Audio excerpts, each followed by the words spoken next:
Well, good evening to all of you joining us here on the Marcy Week show this Sunday evening, March the 22nd. We are moving quickly toward the end of yet another month, the third month of the year. My goodness, time is flying. And we want to take this opportunity to welcome all of you to this Marcy Week show this evening. You of the loyal opposition, wherever you're watching us from, I've already seen that some people are watching from as far as Toronto, and I believe there may be some from other areas and other areas of the world, the diaspora in the United States and the United Kingdom and other parts of the world. We actually had someone watching from Africa a couple of nights ago. So we want to welcome all of you, wherever you're viewing this from, and whether you're viewing us live or maybe you're viewing later after the live show on the YouTube recorded video. We welcome all of you to the Marcy Week show tonight. I am Ferdinand Nichols, and I'll be your host for tonight. Marcia is trying to get a break, trying to get a rest. She has been so consumed and involved in the events over the last several days, and she's very, very tired. And so I'm going to take that load off of her shoulders for tonight. All right. Now, I know I'm not her. I'm not as wonderful and as articulate as she is. She's a wonderful person. And, you know, I enjoy sharing the show with her and watching the show when she's leading it, hosting it. A wonderful person and somebody who really loves our country. And she has every right to. She's married to a Barbadian. She has every right to love our country and every right to be looking out for the well-being of our nation. But before we go any further into tonight, please share together with me our national pledge, because we want to remind everyone in Barbados and even beyond our shores that we are pledging allegiance to two things. And we want to remind not only our people, but we want to remind our government that that pledge is one that they too have made. So join with me in our national pledge. I pledge allegiance to my country, Barbados, and to my flag, to uphold and defend their honor, and by my living to do credit to my nation wherever I go. That is a pledge that we have all made as children growing up in our schools here in Barbados, coming up through primary school into secondary school, and even thereafter. This is our national pledge. Our national commitment is to our country and to our flag. And I want to remember all and remind all and sundry that that pledge does not incorporate a political party or any organization. It's the country. All that is to do with my country, even when things are uncomfortable and when demands are made and questions are raised. That is because we have pledged allegiance to our country and to our flag. We honor and respect our flag. We will not allow our flag to touch the earth as some leaders of our country, some governmental officials have permitted. We appreciate what our national flag represents. What it says to the rest of the world is that we are a sovereign country. We determine our destiny. We are the people who determine where we go, what we do, who we support. All of these things are determined by us, or should I say, ought to be determined by us. But we do know that there is a move afoot throughout the world to gradually erode the sovereignty of nations across the world, bringing them into alignment with one common denominator. And that is promoted by an organization referred to as the World Economic Forum, who is pushing a 2030 agenda that we often hear our Prime Minister refer to. And someday, very soon, I hope, I will have the opportunity of being able to share with you concerning that 2030 agenda, concerning the whole geopolitical environment and how it directly influences and affects the well-being of the people of our country. But this evening, I want to take a few minutes just to welcome you individually if I can. There's several of you that join us every time this show is on, and we want to take take the opportunity to welcome you. Now, some people do wonder why we do this, and Marcy explained we are a family here. We are connected together, and we respect and appreciate all of you that make this show possible. Welcome, Mystic Angel. You are always there. It's great to have you with us again tonight. And there is Anita Brewster. Thank you for being here. Monica Ince, is that right? Do I have that right? Monica Ince, great to have you with us again this evening. There's Marva Lashley. Oh my goodness. Every time I turn to the show, I see you faithfully there present, supporting this show. Judy Gills, you are one of our loyal opposition members, and we really appreciate you. And we want to remind all of you that while we're giving you this welcome, please remember to like and share. Shirley 4852, welcome to the show again tonight. Bajan Boy, nice to have you with us again this evening. And of course, there's Mr. Taroni. Mr. Taroni, we want to thank you for being here with us again this evening. Thank you, and we appreciate you supporting us here in this show. Marva Hunt, 1019, great to have you with us this evening. And Marcia Miller, 3925. I can never get these numbers quite understood, but maybe one day I'll come into the knowledge of this stuff. There is Carol M3R. Now, Carol, that M3 is a significant reference to me because I'm a BMW guy and I'm always thinking about my BMW M3s and M5s and M7s. But great to have you with us tonight, Carol. Ronald Archer, pleasure to have you with us again this evening, sir. God bless you. Laurie Bob, really great to have you with us as well. Want to remind you all, as Laurie is saying as well, to like and share. Lucinda Aline, a real joy to have you joining us again this evening. Queen D246, there you are.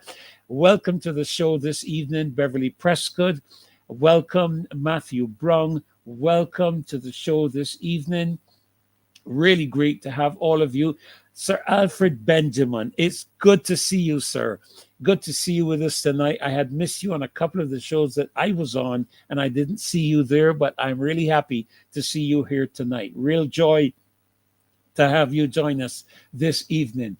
I'm a big girl, 1405. Good evening to you as well. Pleasure to have you joining us. And Wayne H4S. Now, Wayne, okay, I'm just going to leave it at H4S, but like I said, I'm the BMW guy, so I go with the M3, M5. I don't think we have done an H4 yet, but you never know, it might come up. Shirley 4852, Thelma Yearwood, a pleasure to have you with us this evening as well. Susan Weeks, good evening. Thank you. Good evening, Barbados. Yes, absolutely. And good evening to you. Tyrone Blackman, good evening to you as well. And Ian X7. Now, that's a BMW code right there, Ian. I am familiar with that one. X7, E4R. Yes. Amen. Good evening to you as well. And all of you joining us. If I missed your name, it's not intentional, but we are really appreciative of all of you not only joining, but liking the show and sharing it. As you know, that thumbs up is really important, and sharing is really important on the YouTube channel and Facebook page, where it does something with the algorithms, I understand, that make it possible for the show to show up ahead of many other aspects that we see there in the technology. Pauline Maynard, 6251, a pleasure to have you with us as well tonight. Thank you so very much. And she's doing well, Taroni. My wife is doing a lot better. She is now out of the woods. I keep saying that because there's still some underlying issues where her health is concerned, and we are going to have to be returning to Colombia later this year just for them to do a review of her situation again. But thank God, the Lord worked a miracle for the matter of the life-threatening gallstone that was blocking her bile duct. We're grateful to God for that miracle. We are still believing him to work miracles in many other areas, but because of several other underlying issues and challenges that she has faced, it is not possible for her to perform the operations required to address her matters with her gallbladder and several other areas in her health and well-being. And we're just thankful to God as to how he's keeping her and how she's gradually building her strength back to be able to return, and let them take a look then to see if she's going to be capable of handling the additional surgery that is going to be required. I understand I miss you, Cami, and I want to make sure I don't welcome to the show. Good evening to you. Let me look back here very quickly. Sandra Brewster, yes. And Barbara Wilkinson, good evening. Barbara, good to see you. God bless you too. Yes, and we're looking forward to a great show tonight. Patsy Yearwood, good evening to you, and thank you for being here. Celia Mason, good night. Welcome. Great to have you as a part of our family. Just let me make sure I'm not missing anyone. Well, praise God. Cheryl Wharton, good evening to you as well. God bless you. Love that hat. I'm going to try to get one of them. Or maybe you can tell me where you got that hat from. God bless you. A real joy to have you all with us this evening. Now, we are supposed to have quite a packed show tonight, and we're going to be taking a look again at the budget. We're going to be analyzing that budget. We're going to be touching again on the matter to do with the CARIFESTA debacle. These are things that are required of us as the citizens. Now, while I'm waiting for my first guest to join me, I want to make a few simple observations. The first observation I want to make has to do with the 30 people sitting in the House of Assembly.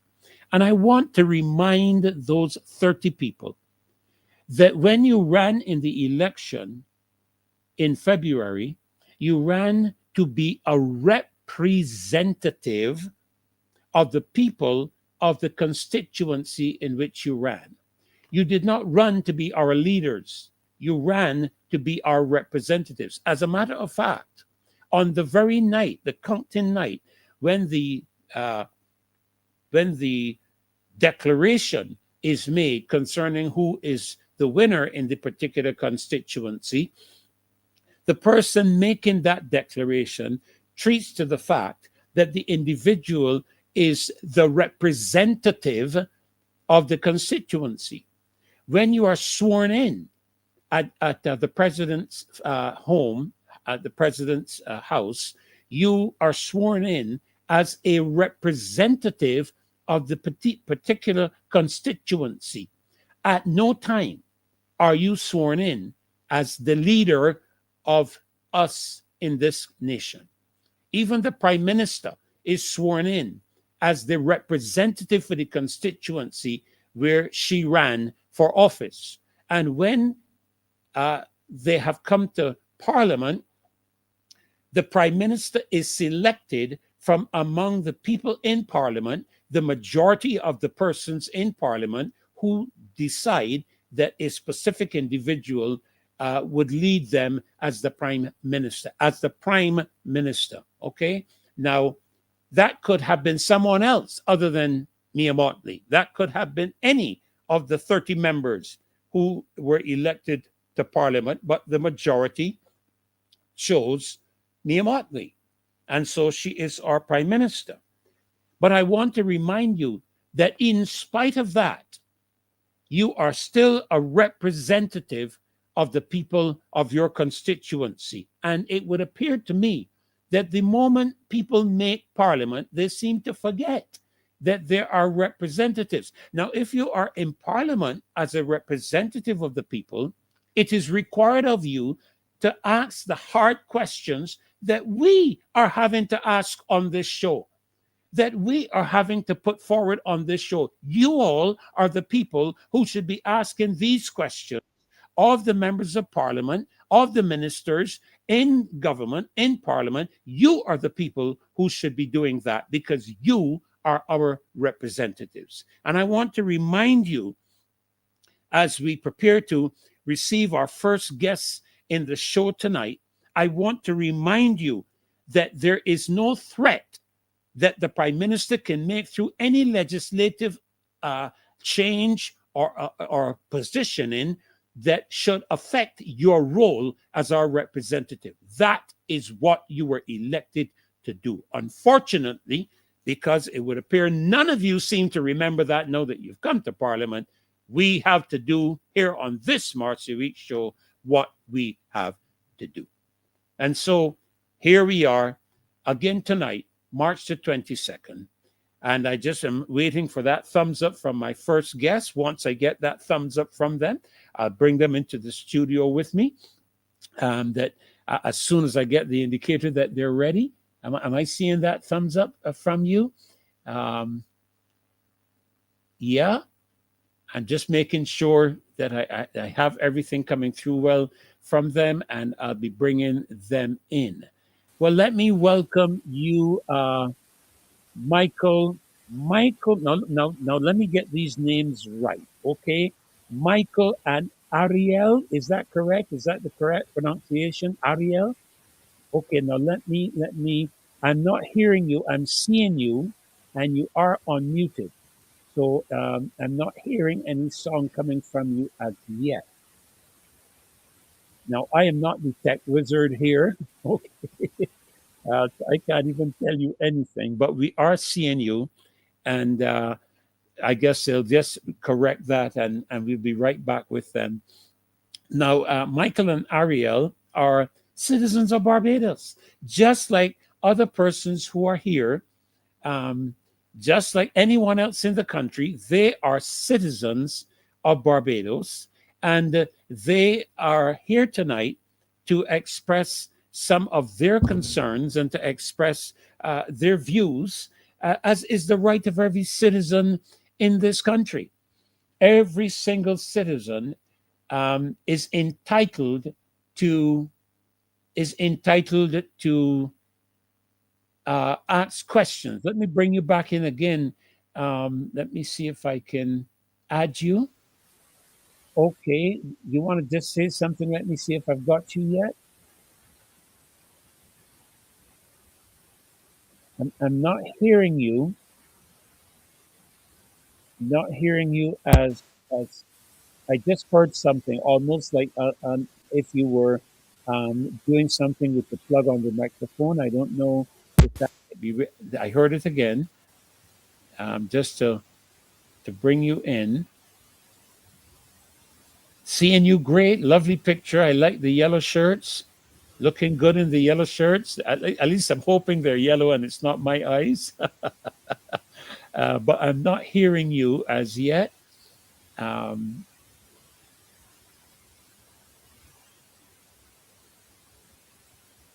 okay, I'm going to suggest you to go back out and just to go back out and come back in.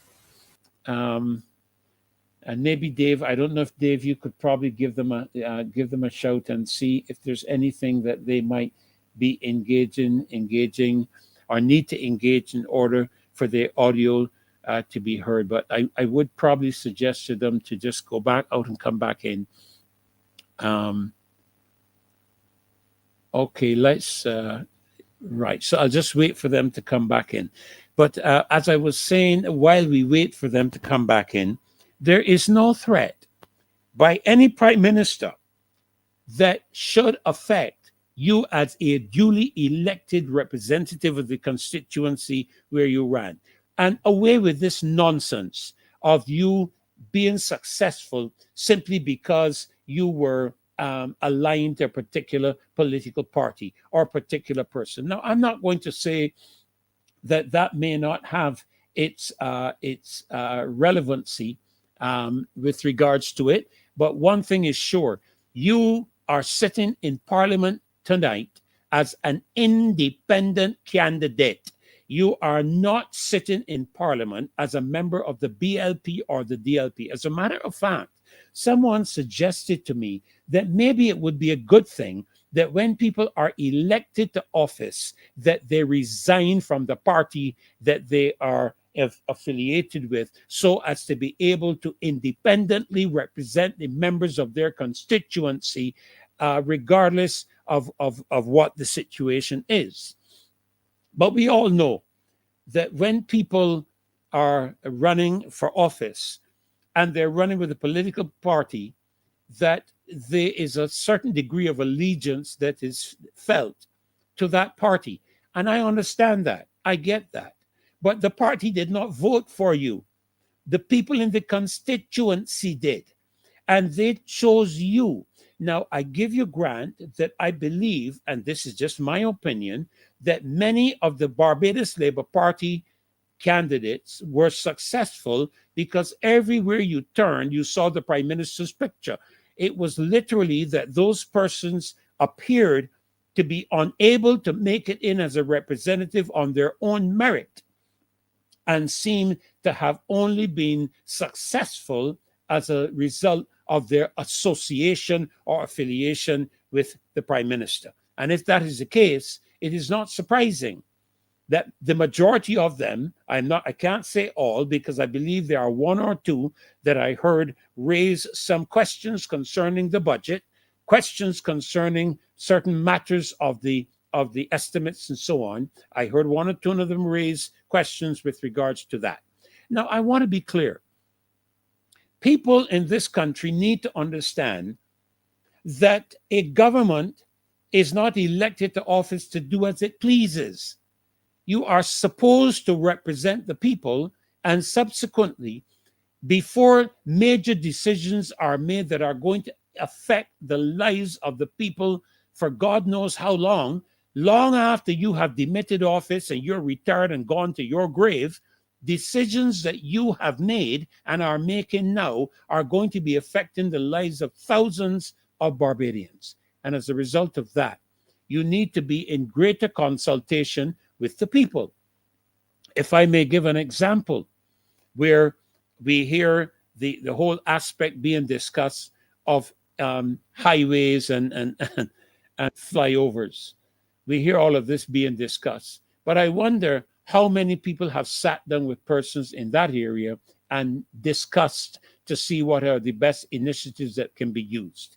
Well, I see Michael and Arielle are back on. Let me see if they've been able to eradicate that missing audio. So greet us and let me see if you have been able to do so.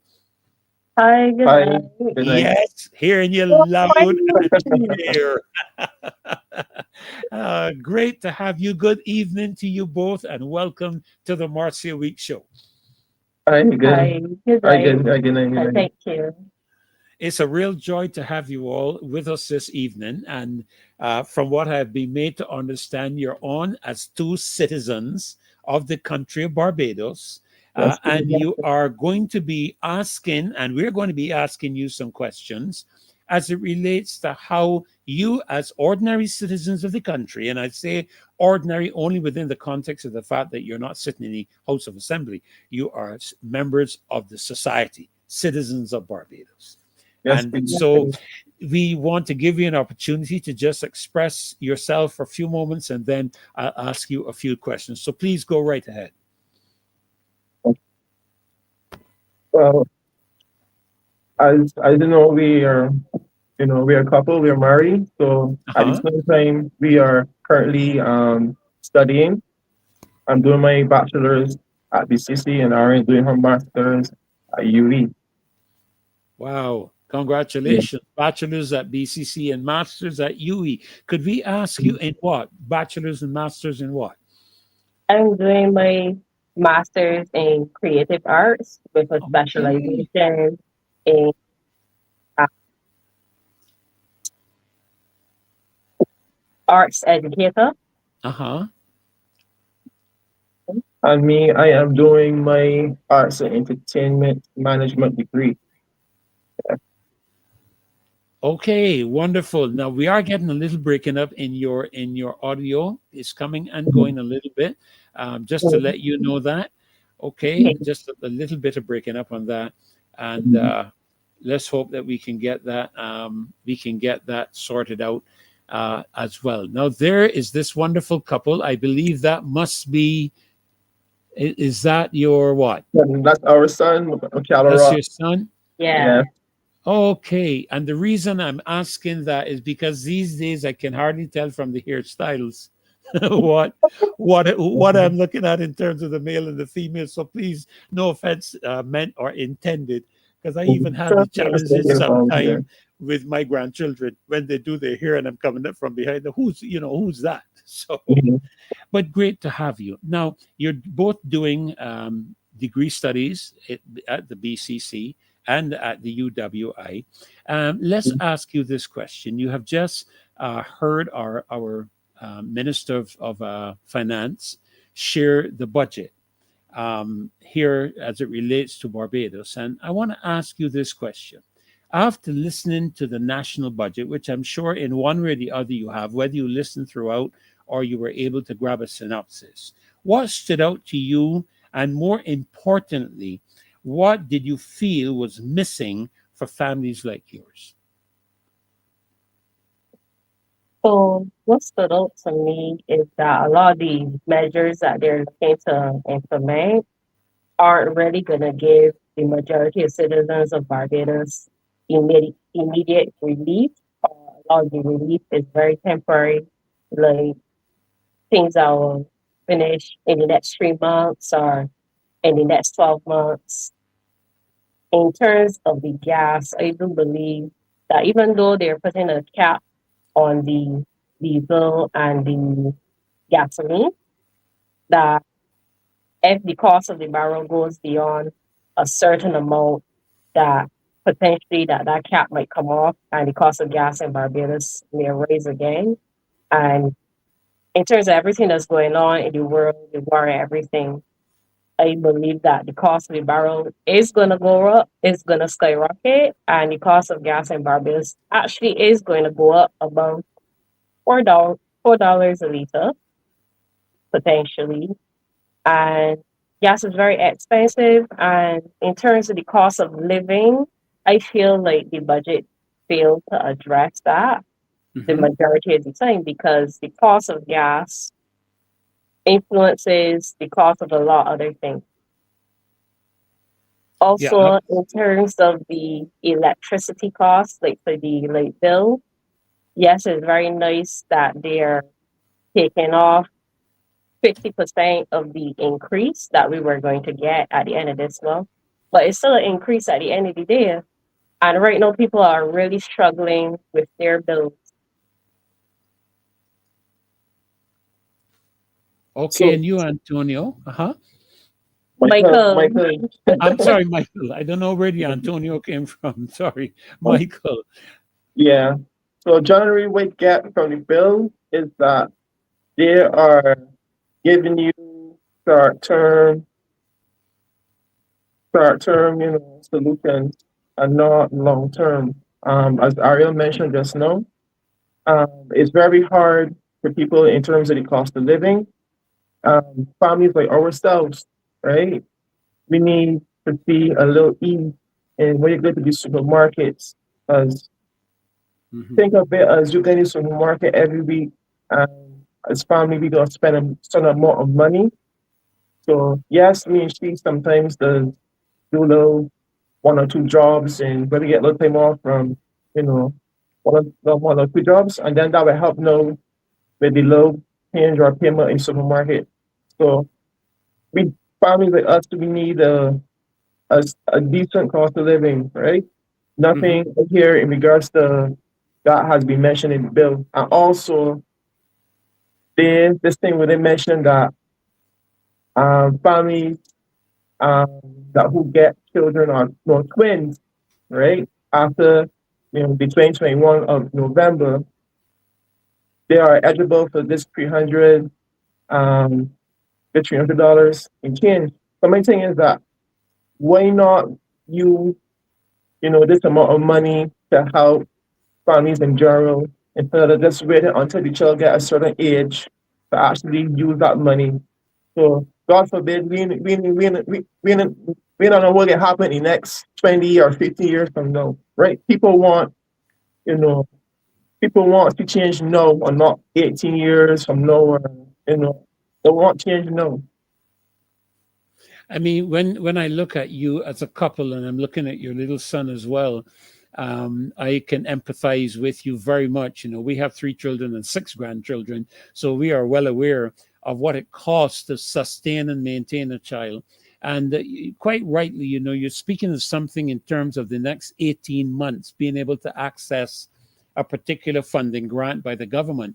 But certainly that is important for you as the child grows and develops, and you want to begin to, as it were, position that child for what it would do in the future. And I can surely appreciate what you're saying with regards to having the access to that funding right away. Now, as a young couple, you're raising a little baby boy there. Well, not baby boy. How old is he now?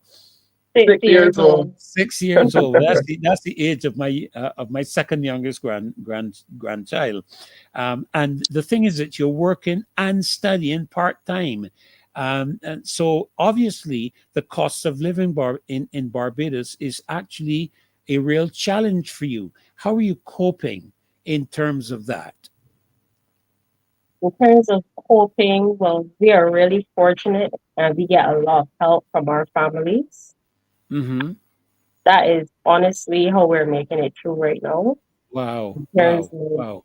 Yeah. day to day necessities, most of the time, Mm-hmm. help with McCallow when we need to go to class and things like that. Wow. So it really has not, the budget really has not impacted you that significantly in a positive manner. As a matter of fact, what you're saying is that you haven't seen any real ease within the context of the cost of living, and you are not seeing anything in terms of the reduction in fuel costs and that kind of thing. And incidentally, I heard just today that through some insurance mechanisms and so on, the Strait of Hormuz in Iran is going to be reopening and ships will be passing through.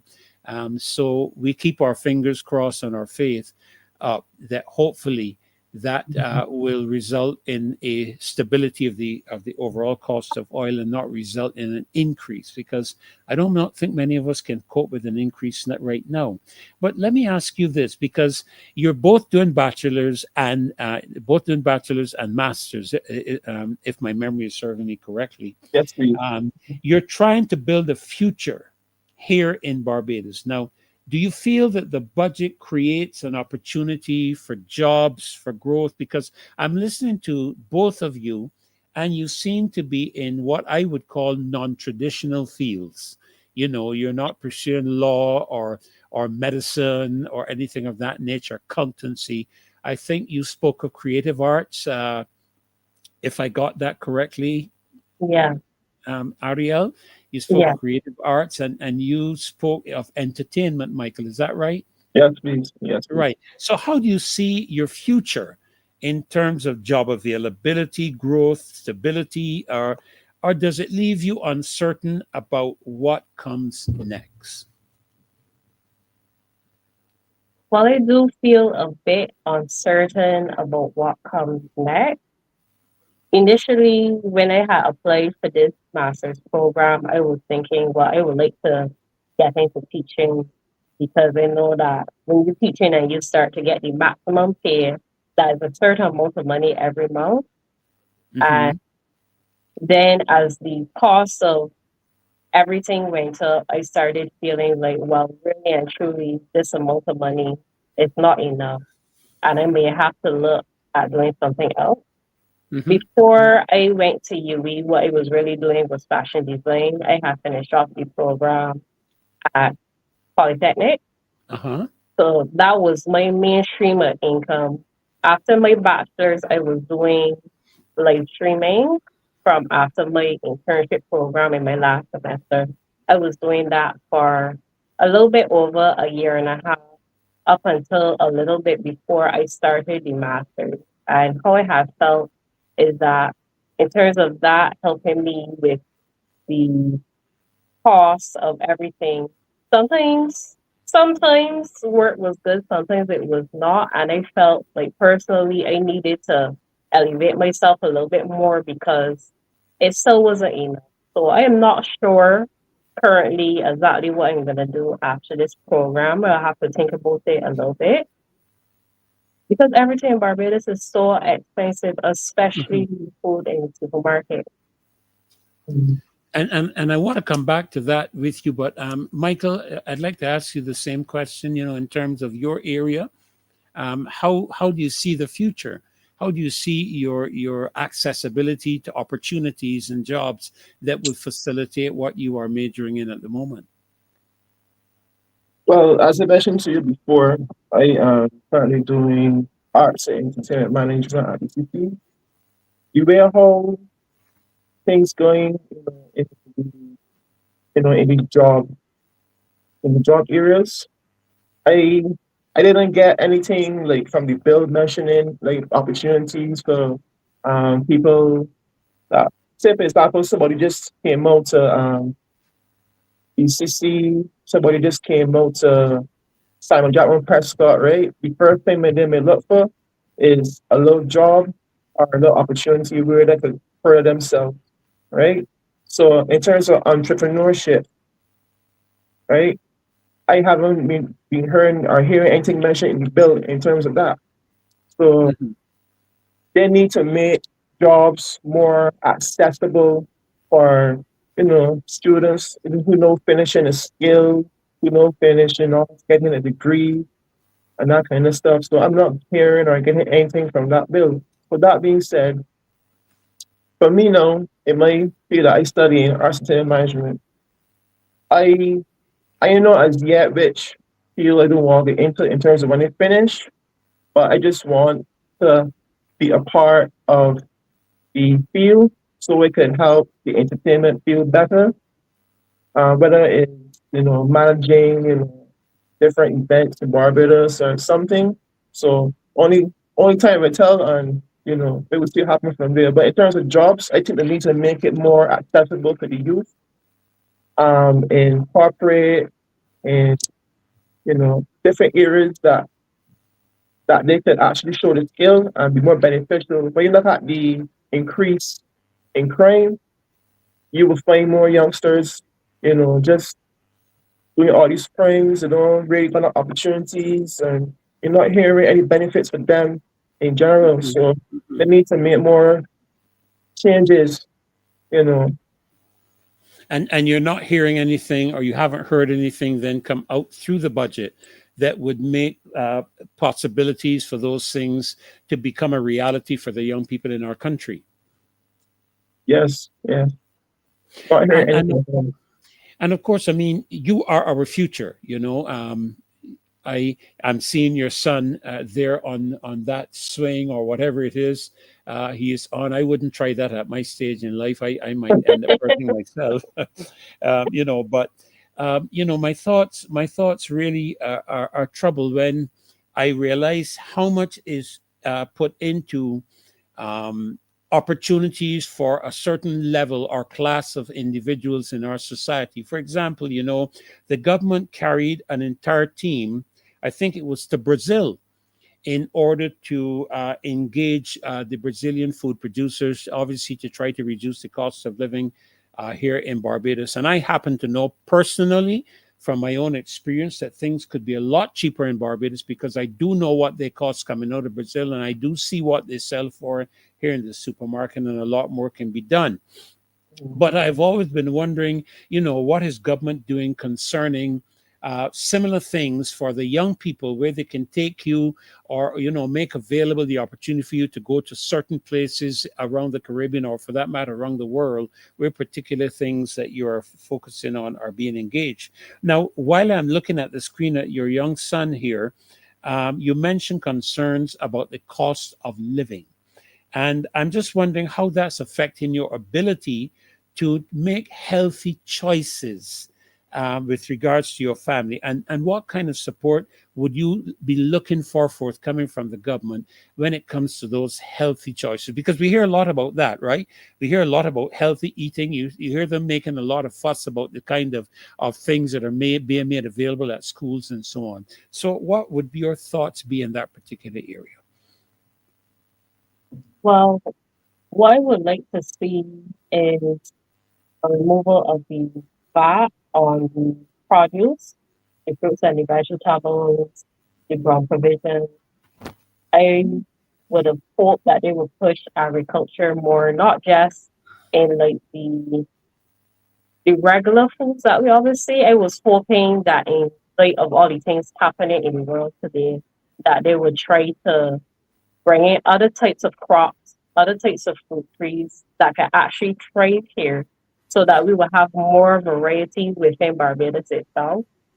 And I believe not only with that, developing the agriculture here would help us have more access to this food. I think it will actually help the different industries in Barbados, like the restaurants and the hotels. Then instead of bringing in from outside, they can get straight from here. I think it will help a lot of the restaurants and small food trucks be able to come up with more creative menus, which I Uh-huh. think that would be more exciting for tourists instead of seeing the same old thing all the time, which that would actually, in turn help them to spend more money so that we could make more foreign reserves. And also, if we produce more food here locally and is more readily accessible, I believe that the cost would actually go down if the farmers could get support for that. So I really think that instead of focusing on tourism so much, that they really should focus on agriculture, because agriculture could feed the nation.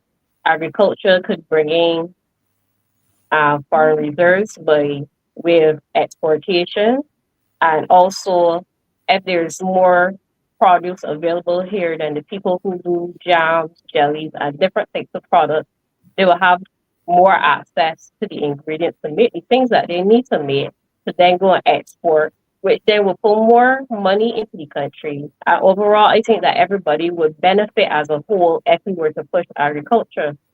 Especially, we saw what happened during COVID. Like, you really couldn't get a lot of things. And that could happen again. It might not be COVID, it might be something else, it might be the war. You never know what it could be. We could see clearly that the tourism industry is very susceptible to falling apart. Uh-huh. And I don't think that the solution to get more people here is actually to just build more hotels. Because if you build more hotels, who are you going to fill them with? What are the tourists going to go and do? If you don't develop the orange industry and have more events, more art shows, more performances with theater, more Barbadian films being produced, more dancers coming out performing. If you don't do any of those things, where would the tourists go to spend their money? They're going to stay inside the hotel. Mm-hmm. Mm-hmm. And Barbados won't make anything much off of that. And also, when they push tourism like that and building more hotels, then yes, it's creating a few more jobs. But what type of jobs are they creating? We're Mm-hmm. creating more low income jobs. And even though we saw in the budget that the unemployment rate dropped to, I believe, is 6.6%, it doesn't show truly what our underemployment rate is. So even though more people may have jobs now, they're not making enough money to really live properly. Well, actually, Ariel, that 6% doesn't reflect the unemployment among the youth. I understand the unemployment among the youth is more in excess of 20%. And just last week, I was driving around the country, and I was looking at some very strong young men who I believe must have a future in their minds. We often judge a book by its cover, so to speak. So we look at them and we think, well, all they're good for is weeding grass on the side of the road, or something of that nature. But we had a young man on here that actually ran for the last turn election who was a chef. And, just by looking at him, one would never have believed that. And in terms of the tourism, Michael and Ariel, I'm seeing a lot of tourists leaving the hotels and Yeah. going outside to eat. I'm seeing them go out onto Bay Street and go onto the little places there that are selling the gas stations that are selling the patties and that type of thing. And you mentioned the aspect of agriculture, but there was one time Barbados had a cherry here called the acerola cherry. I don't know if you have ever heard of it, and I don't know how Yeah, many of the loyal Yeah, opposition but would remember. I that's never the heard of it before. that's the Saint Bajan cherry. Yes, Bajan cherry. We call it Bajan cherry, but the Oh, actual reference is acerola cherry, and it's not common all around the world. It's actually very restricted. Barbados is one of the few places in my memory where it is available, and it is the richest source of vitamin C on the planet. The Bajan mhm, cherry. mhm. And I'm wondering, just like you, I heard very little. I heard nothing really with regards to the matter of agriculture, um, in terms of uh, what the plan is. And I am not one. I find that politicians have a lot of long talk, but when it comes to actually nailing down the details and nailing down the outcomes, it's a different story. Now, I'm just going to shift your attention for one moment because obviously, um, the the utilization of finances by the administration, which of course is the people's money, it does not come out of a single member of parliament's pocket. It is the people's money that they have stewardship over. And we have recently heard so much about this massive cost overrun. I mean, I think it blew everybody out of the water when it came to CARIFESTA. Now, both of you would be relating to the kind of area that I'm referring to in terms of the arts, creative arts, and the entertainment, and so on. And we only discovered after scrutiny that the budget for the CARIFESTA went over by 800%. Yeah, that's a Michael, lot. That's a lot of money. It's too much overrun. That's a lot of money. I mean, it went from the $4 million allocated, which, I'm sure that when you all sat down and decided, you decided to go to UE, Ariel, Michael, you decided to go to community college.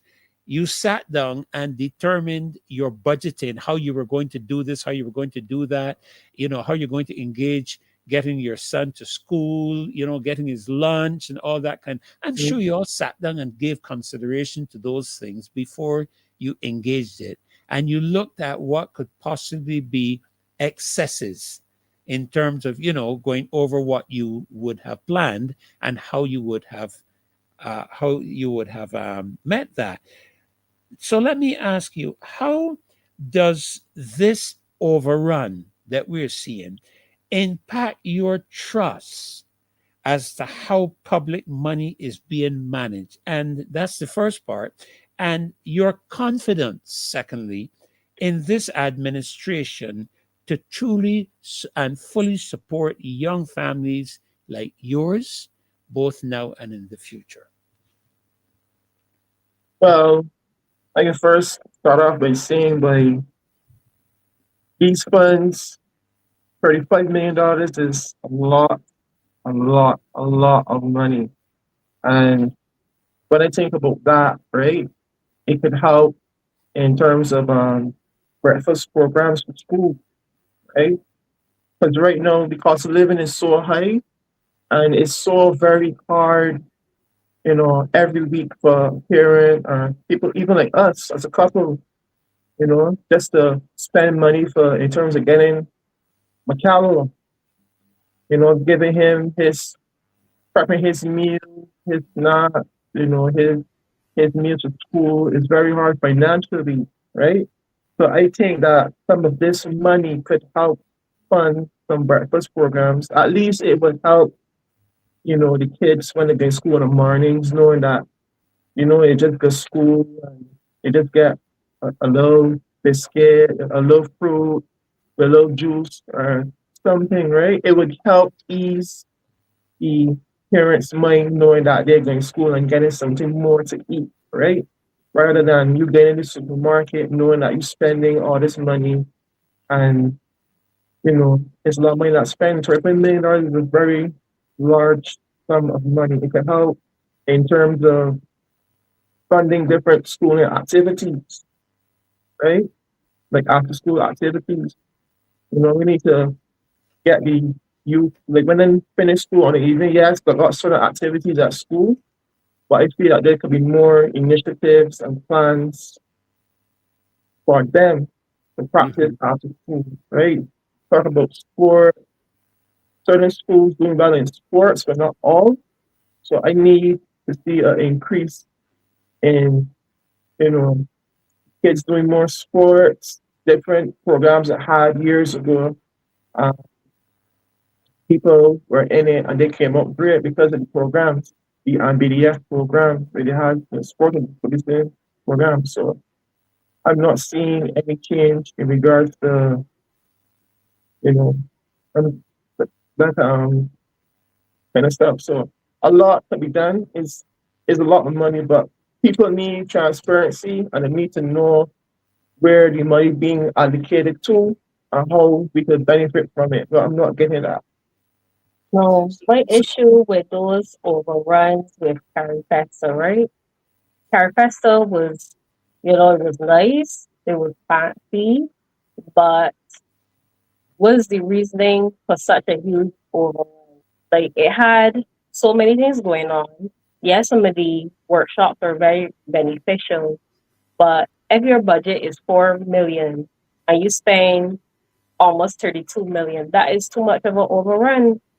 And if you were working in any other business and you had that money in your hand and you presented your budget, hey, all of this is going to cost 4 million, and you spent almost 32 million, are you sure that anywhere in the world that you were working, you would get fired? Or probably worse, just fired. And I want to know what's the reason for such a grand overrun. And if there's a good reason for so much of an overrun, how much money did CARIFESTA put into Barbados? Is it a case that they had spent $32 million and they profited $60 million? Like, did they make any profit at all, or was it a loss? No, in terms of things that they could have done with that extra money, I believe that they could have used it to develop some of the, well, of course, I'm going to mention the orange economy because that's basically where I live. I believe that they could have used it to help the film industry. I saw in the budget that in terms of the film industry, that some of the provisions, well, all of the provisions were really and truly targeted to foreign film companies and not really anything to benefit local filmmakers. And it's fine and dandy to encourage people here to create films, but you still have to give them an outlet to make money Yes. for those films. Yeah. Something Yeah. as simple as, well, I find it simple, but of course it will cost a lot of money to create a cinema here where only local films will be screened, even though that may be a lot of shorts because we don't have too many feature-length films here. And, you know, at least that will be putting some money into the pockets of local filmmakers. Or if they had used that to develop the school meals program in light of the new school nutrition policy. Because when I had looked at the options for the school meals, McKellar doesn't get school meals, by the way, because we don't use meat or animal products. So I believe that they could have added a little bit more variety to the options for school meals. And even in terms of like the fruit, when I looked at the list, I saw things like half of an orange. Like, who gives a child a half of an orange? We know that children like to eat real enough food. At least increase the half of an orange to a whole orange. Make it a whole fruit. Encourage the children to, they could have put policies into the school or programs into the school to encourage children to try more foods because, yes, it's nice as sweet sounding to say we want the children to eat better, but the reality is there's a lot of children that are picky eaters. And it's a big issue because you might want your child to eat a certain sour way and you give them that food consistently and they just don't eat it and they just like want something a little bit more greasy, a little bit more crunchy once in a while. Wow. And Wow. you might be trying certain things like, you know, telling yourself, well, they're gonna eat this food eventually if they don't really get much of something else. And sometimes children would just rather go hungry until they can get that food that they want. And then they're at school hungry, and because they're hungry, they're cranky, they're causing trouble in class, and they're not getting through their work. So what do you do as a parent? Affects their studies and affects their performance. Yes, exactly. So picky eating is an issue that really and truly needs to be addressed. I'm sure that we're not the only parents that struggle with that. And I really feel like looking at the options from the school meal service that they're not good enough. And I would like a little bit more variety. There's also more people now who have allergies, more people who can't use gluten. I would just like to see a little bit more because I would love if McCallum could get school meals, but right now he can't. So it's an extra expense. Right, right.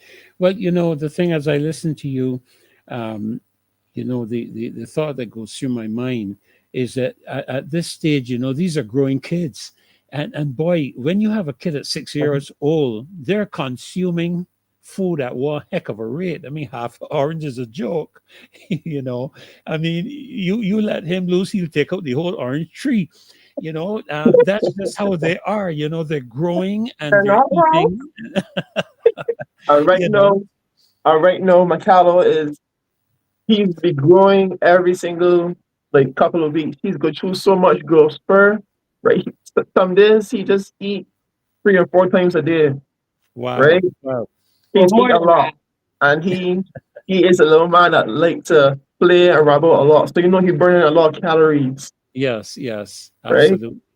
So yes, the cost of living ain't the best, but sometimes we just gotta subsidize and just look at a cheaper form of food for him. He would eat enough apples. He would eat enough oranges. Um, he would eat a lot of pastas. You know, a lot of potatoes. But Yes, yes. Well, so well, yeah, sorry, go ahead. yeah, so I was saying so he will be going through a constant growth first. So we need to see some kind of ease, in the supermarket. We talk about essentials. You got like certain um food in supermarkets like fruit, meats, poultry, and that kind of stuff. That kind of variety that does not really be expensive. If you could get a little ease from them, it will make a difference in terms of budgeting. Because every week we go to the supermarket, we got budget and say, well, we got to just get a few of the essentials. We got to get some stuff from McCallum, whether it's pasta, snacks, and he can stuff that he like. We've got budget every single Yes. week when it comes to the supermarket. Right now, in terms of the cost of produce in the supermarket, it's cheaper to buy a loaf of bread than it is to buy a pack of broccoli. Well, I can tell you, and we just have about 2 minutes left in this segment. I can tell you that you know I go into the supermarket myself, and I want to eat healthy, but sometimes in terms of the budget, I have to eat unhealthy because Unhealthy, that's yeah. what I can That's afford. good. And just very quickly too, in terms of your view with regards to trust, I would have to say that clearly from what you said, you don't trust this administration because here we are facing the things that you're talking about, but we are being heard, we are being told about a prioritization being given to flyovers over the next 18 months. And that's another multitude of millions of dollars where we already don't have an account for millions of dollars that are already unaccounted for. And so obviously it would affect your trust level in terms of how the public money is being spent. Well, Michael and Ariel, I want to thank you guys. I know it's just been a short segment. Wish we could engage you even further because you Mhm. represent the youth of our country.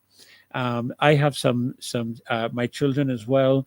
I would have to say they're still youthful. They're in their 30s and on up, but of course they have children now, and that's between 22 and 3 years old. Mhm. And I can empathize with you because we often have to help to share some of the responsibility in many different areas in many different ways, and it's very difficult when we look at young people who want to do something with their lives, but the opportunities are not there. So I want to thank you guys for taking the time of coming on to the show tonight and sharing your personal experience, which I am sure is the personal experience of many other young couples like you. Fortunately for you, and I say this with the deepest of respect, you only have one child. But my thought goes out to the young couples like you that have two, three, in some instances, four children, and in several instances going to school. I know we have ways of talking quite recklessly about how many kids you should have, and I don't want to get into that. But there are some other families that I believe would be facing even more difficult circumstances because they have more children to take care of and other matters. Because we haven't even gotten to any issues where you all are concerned as yet. Because sometimes people assume young people are in the peak of health.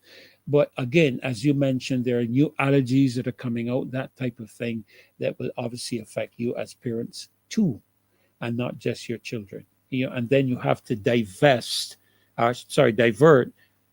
valuable resources to medications and medical attention and doctors because I'm beginning to realize that not a lot of people want to go to the QEH, and for justifiable reasons. Yeah. Well, I want to thank you all so very much for taking the time. Loyal Opposition, we give them a great hand as a wonderful young couple. I want to see those thumbs up for you all there in Loyal Opposition for this young couple. Keep them in your prayers. Somebody's saying here lemons have gone up from 99 cents to $1.09 where they shop. And it just seems that every day you go into the supermarket, you find things more expensive. I wish you all, Michael and Ariel, the best in the future. Um, I keep working in the area that I'm working in to see what I can access to help my country, and I am going to ask Marcia to just help me to keep you in mind as we go on. I didn't make any promises or anything, but Mhm. based on where I'm trying to operate and trying to work, it would be a benefit to several young people in terms of their future. So we want to thank you so very much for taking the time to be with us, and we want to wish you all the best in the future. Wish your son great success. Wish both of you Yes. success in your studies, and hope and pray that you are successful at what you do. Amen. Thank Yes, you so thank very you. much, Mhm. and God Thank you so much bless. for It was a having pleasure. us. Thank you. It has been a pleasure having you, and thank you for taking the time to be with us. Thank you so much. God bless. Have a great night. All Have a right. good Well, you see, you heard it from these young people, and we need to hear what's happening. This is where our heart is. And, this is what Mr. Thorne was trying to point out to this administration, that you've got to engage the people to hear where the people are at, and be among them, and dialogue with them, and share, listen to what they're saying, that you can apply yourself to things that would be of more benefit to them. Well, we're going to shift gears here a little bit, and we're going to move into our next segment. And I want to welcome to our show tonight this young gentleman. I think I have the privilege of saying young. I think I'm a little bit older than you are, Jason. But we want to welcome you, Jason Phillips. You were the Democratic Labour Party candidate for St. Peter, where, incidentally, Jason, I lived for many years. I am sure that you would know the Edna Nichols St. in Boscobel, where my mother was principal for many years. And I'm trying to remember the name of the principal at the Corridon Pari School, but he and his family and ours were very close while we lived in St. Peter. So I have a lot of history in St. Peter All Saints Church with Reverend and Mrs. Burke, where I learned to play the piano at the house. I can't remember what you call it now, the vicarage of the church. So we want to welcome you to the program tonight, and look forward to sharing these next few moments with you. Thank you very much. I want to say good night to the good people of St. Peter, first and foremost, and by extension, a pleasant and wonderful good night to all of Barbados. Thank you. And a pleasure to have you with us. Now, Jason, you ran for the Democratic Labour Party in St. Peter, and there are some of us who don't know a lot about Jason Phillips. So maybe you could take a few minutes to tell us, who's Jason Phillips beyond all of the politics, and what personally motivated you to get involved and to step forward at this time. This is a very difficult time against the backdrop that we have had. But what motivated you to step forward at this time to represent the people of St. Peter? Well, I am first and foremost a son of the soil, a Barbadian who believes in deep service, fairness, and opportunity for the ordinary person. Beyond politics, I am a school teacher of 26 years. Wow. Trained a graduate teacher. I'm also an attorney at law, um, practicing attorney at law. And you can also call me a community advocate and someone who has always stood up for people who feel underprivileged or who are overlooked. What motivated me at this time is simple. Too many people in St. Peter feel left behind. I cannot sit by the sidelines with my knowledge of the law, my skills as a teacher, my passion to make a difference. And this is not about position or really politics. It is about service. It is about purpose.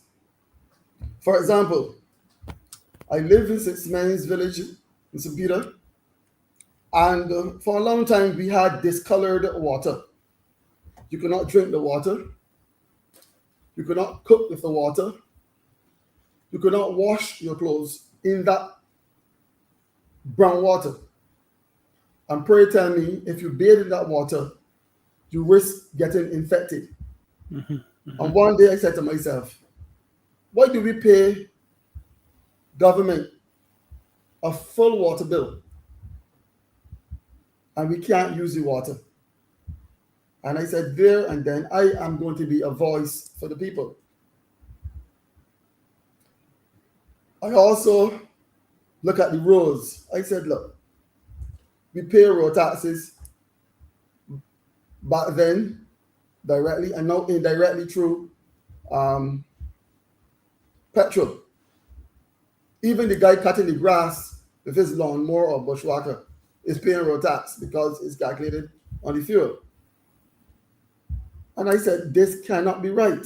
The government is collecting taxes, but what is government doing with our money?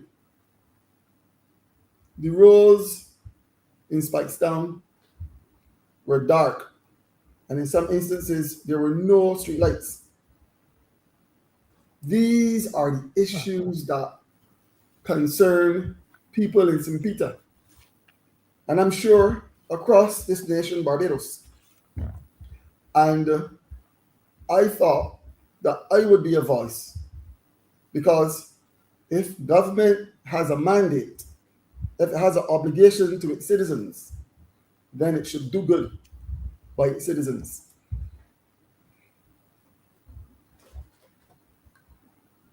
Well, you know, I've been listening to you, and you mentioned two things. One, attorney, which of course I am not. I am not an attorney, but my brother was back in those days studying to be a solicitor, and that was the time when they, I think, had the separation of the two, when you had the solicitors and you had the attorneys at law. But I think they were merged after. Solicitor and after barrister. time.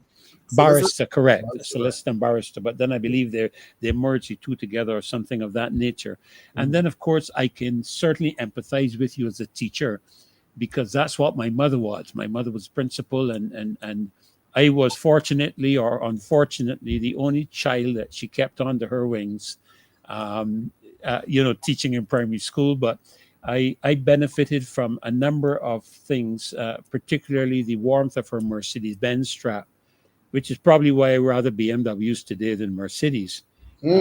So, but I'm listening to what you're saying in terms of St. Peter, but let me ask you this. In terms of when you look at St. Peter today, because you said something just now, and I made a note of it. You made a mention of no street lights. Am I right? Did I hear you correctly? If you go into Lonesome Hill, Uh-huh. go into Indian Ground, there are kilometers of road that you do not see a street light. Not one. There are areas in St. Peter that you do not have street lights.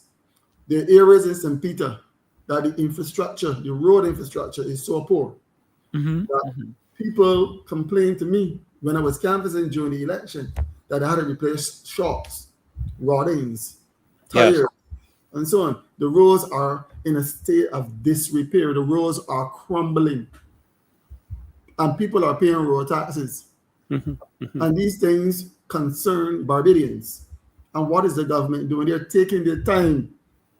They had 3 election cycles, and people are not pleased.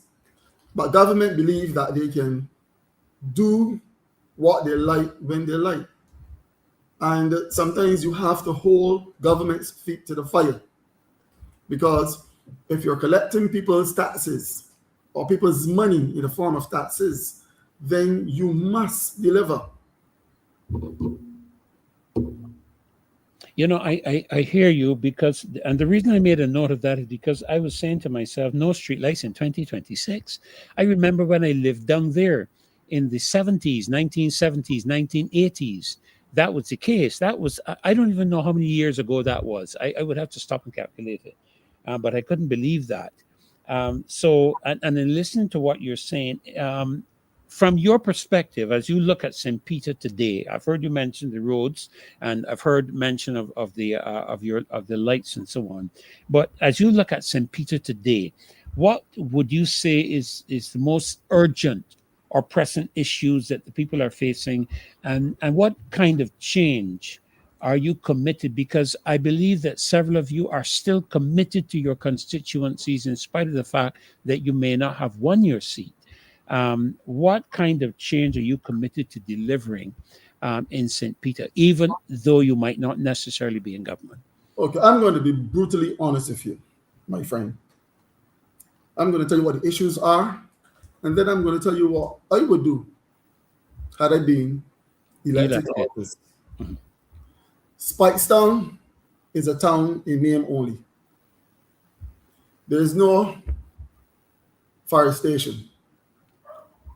I believe that a town like Spikestown, far north up in the island, should have at least one engine to cater for the entire parish, not only the constituency, the entire parish of St. Peter, St. Lucie in the deep north, the northwestern tip of St. Andrew, and the northern tip of St. James.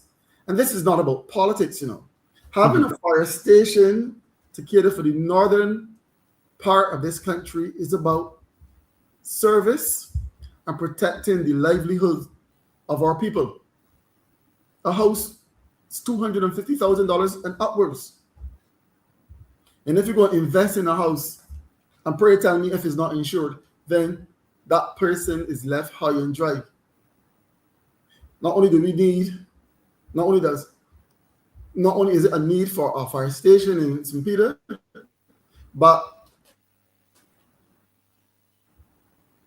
we need a medical facility, a public medical facility that will cater for the people in St. Peter and indeed the north. Why is it that we have the Morris Bayer Polyclinic and it is closed early evening and on weekends? Why can't the Morris Bayer Polyclinic be upgraded to a mini hospital with an accident and emergency unit?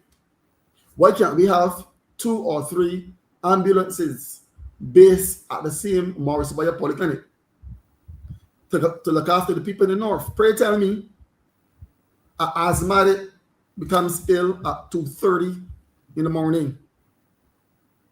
Can that patient wait a half hour to 45 minutes on an ambulance? Can they hold their breath that long?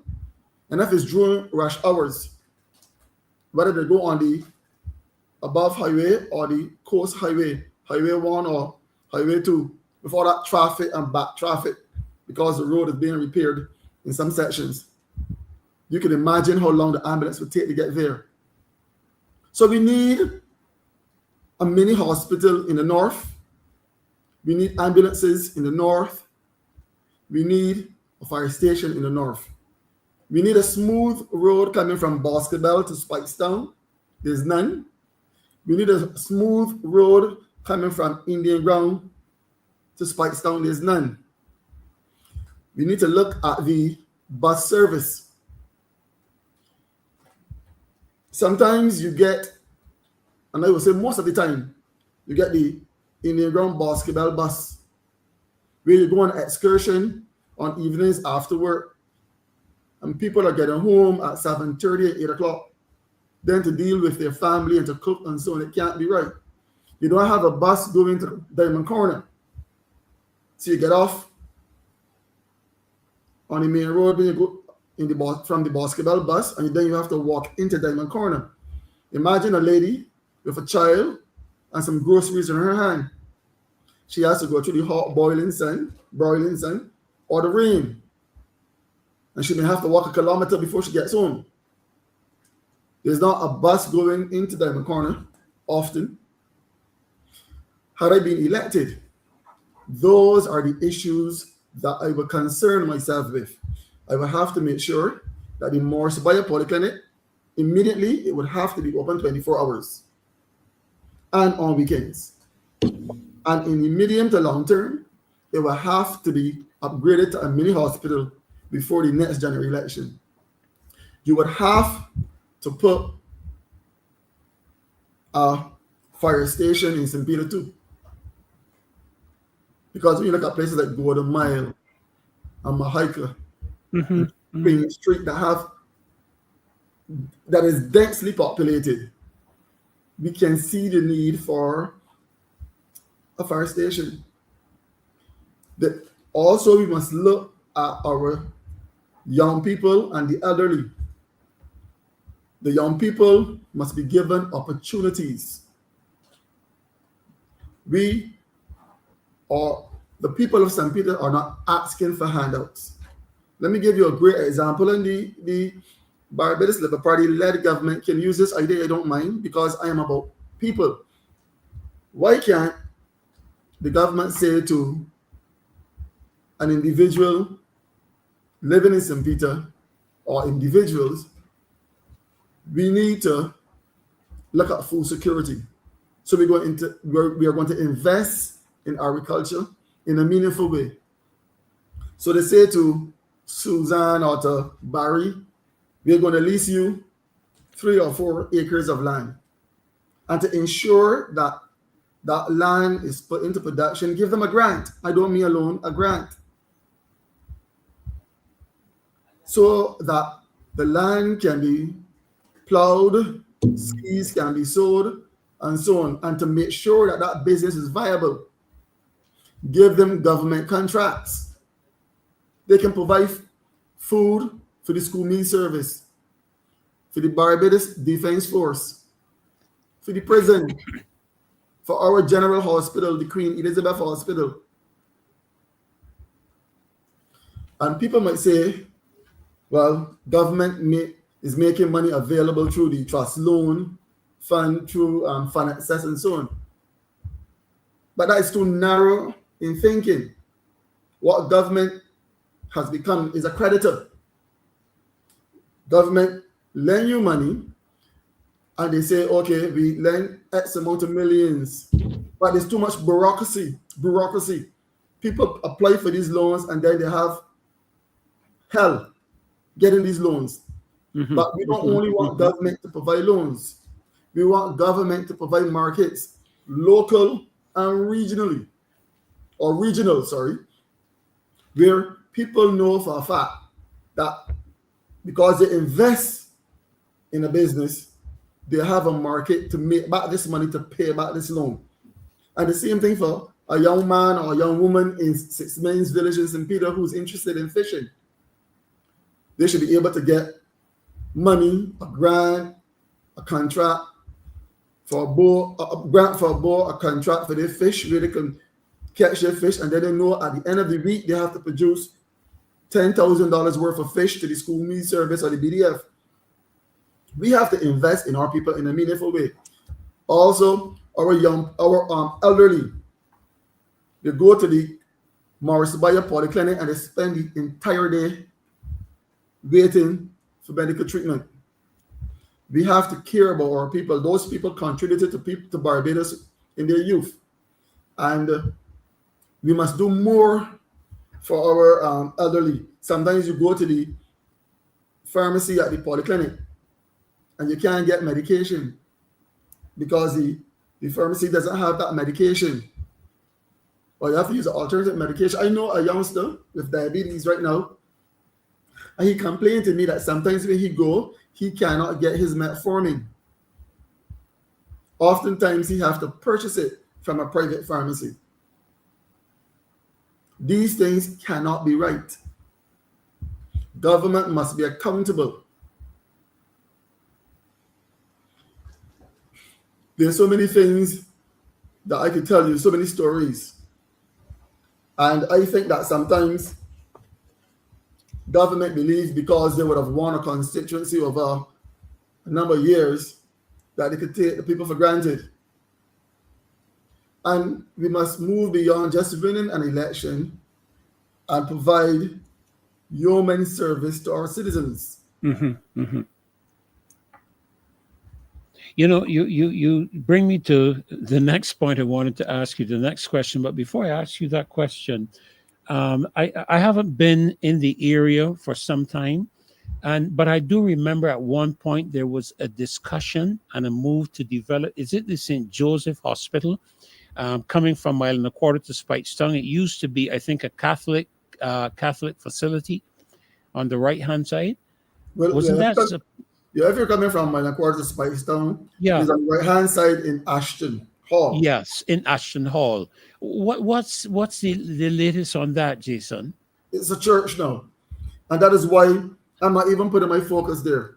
We have a polyclinic in the town, in Spikestown, the Morris Bay Polyclinic. And to go to the hospital, the St. Joseph Hospital in Ashton Hall, that might become too political, and I'm not interested in that. I'm interested in this Barbados Labour Party-led government upgrading the Morris Bay Polyclinic to a mini hospital. There's no politics there. We want service for our people in St. Peter and indeed the northern part of this country.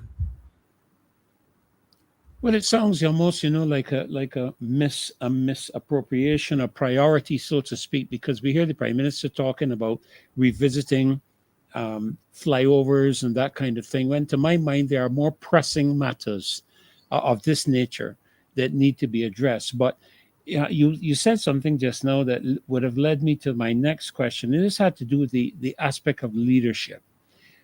What would make your approach to leadership different from what the people of St. Peter are experiencing now and even before? My approach to leadership is grounded in accessibility, accountability, and action. I'm not interested in being a distant representative. I will be present, I will be engaged, and responsive. As an attorney at law, I bring a level of discipline, analysis, and advocacy that ensures the people's concerns are not just heard, but pursued with purpose. And most importantly, I believe leadership is about service and not status. The people of St. Peter, the people of St. Peter, for me, will always come first. And we must, let me get a bit personal. As a parliamentary representative, you must not toe the party line, because no political party elects a representative. Correct. It is the people within that constituency. And sometimes it means that you must look at the issues that affect your people who you promise to represent, even if it means going contrary to the policy of the party. And what we get in St. Peter, I agree with you. What we're getting in St. Peter is a member of parliament that, for the life, let me put it this way, for the tenure that he has been in, or for the period of time that he has represented the people, he has tended to care more about the party and less about the people. I could never sit idly by and see the stalls in Spikestown just beyond the bus terminal, at the south of the bus terminal, or in the area of the street lights, and see that those number of stalls in the dilapidated state that they're in. Yes, For I that saw particular that. time, ordinary Barbadians house those stalls, trying to make a living. And The bathroom facilities were atrocious. So much filth Yes. in the area, and only after I ventured there, they got a tiny bit of assistance. That cannot be right. When I traverse the highway from Roview to Retreat, the name after dog husbands now. Sometimes you pass 7 and 8 lamps not working on a highway. And only after I kick up a storm, a fuss, the very next night, they were fixed. Sometimes you're driving on that highway and you're dropping a pothole, a highway.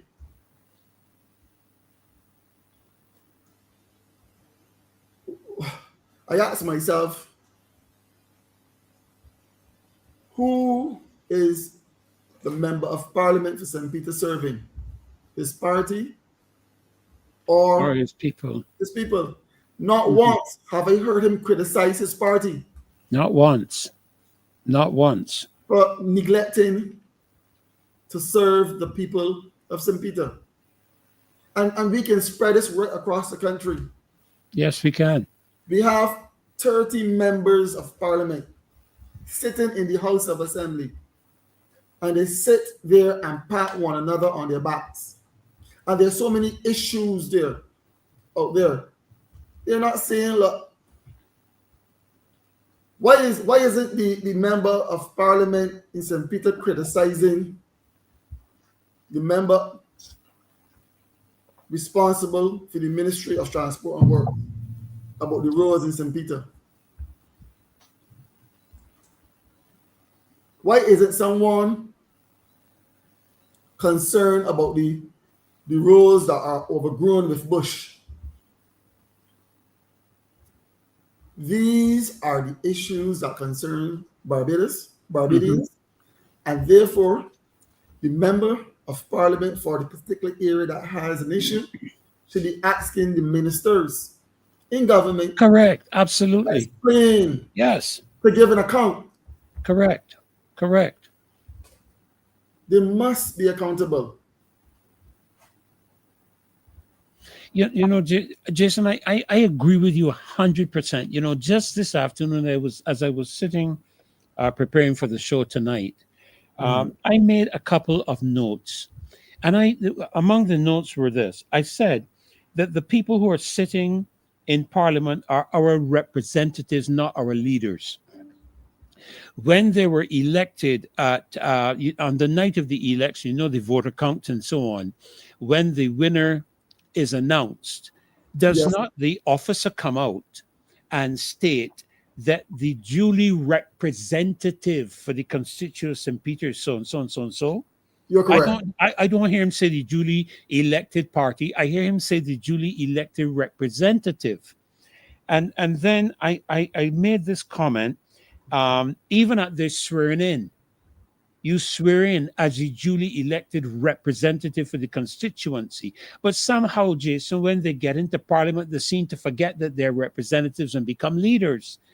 And to me, you know, a representative should be exactly what you have just described, who holds the minister's feet to fire when things are not in the going in the manner that his constituency deserves to have it: roads, lights, you name it, water. I'm surprised that in 2026 we still have places with pit toilets. I am told that they are. I haven't seen them myself, but I'm told that they are. You need to go on my Instagram. There are people in Barbados who are still using pit toilets. There are people in Barbados, in my constituency, who do not have water. That's unbelievable. There are people. Jason in St. Peter? Yes, in Boscobel. But when we moved to Boscobel, Jason, there was no real running water down there, no proper bus service. We had to call for electricity. You mean to tell me Oh my God, that was 1960 something, man. 1970 or something like that. You mean to tell me in 2026 that Boscobel, Indian Ground, Diamond Corn, and all of them are still facing these issues? Yes, we have pockets of poverty in Barbados that is beyond the imagination of some of us. And it's not a lie. And but as a representative, because I'm not just looking at criticizing, right? We have to find solutions, Yes, yes. right? And for a member of parliament not to walk around in his or her constituency and try to negate some of these issues by first and foremost finding these people and finding a solution is not a difficult thing to do. It's not a hard thing. No, no. It just means that you have to be interested in people. That's all. That beyond not having water and so there are people who have challenges with getting groceries. Some of them may not have work. Some of them might be ill. I know of a lady. She's a double amputee. She is not getting a pension, and she has an ongoing issue with foreclosure. Jesus. I'm not going to go into any details. Yeah. And she reached out to me, and it's almost you ask yourself, how are you going to assist this person? Person is wheelchair bound, cannot walk, no legs. Person is at an age for pension, but gets no pension. And the person is about to lose their home. A caring government, a caring member of parliament would have known about this and try to find a solution. I don't know if it's the welfare department.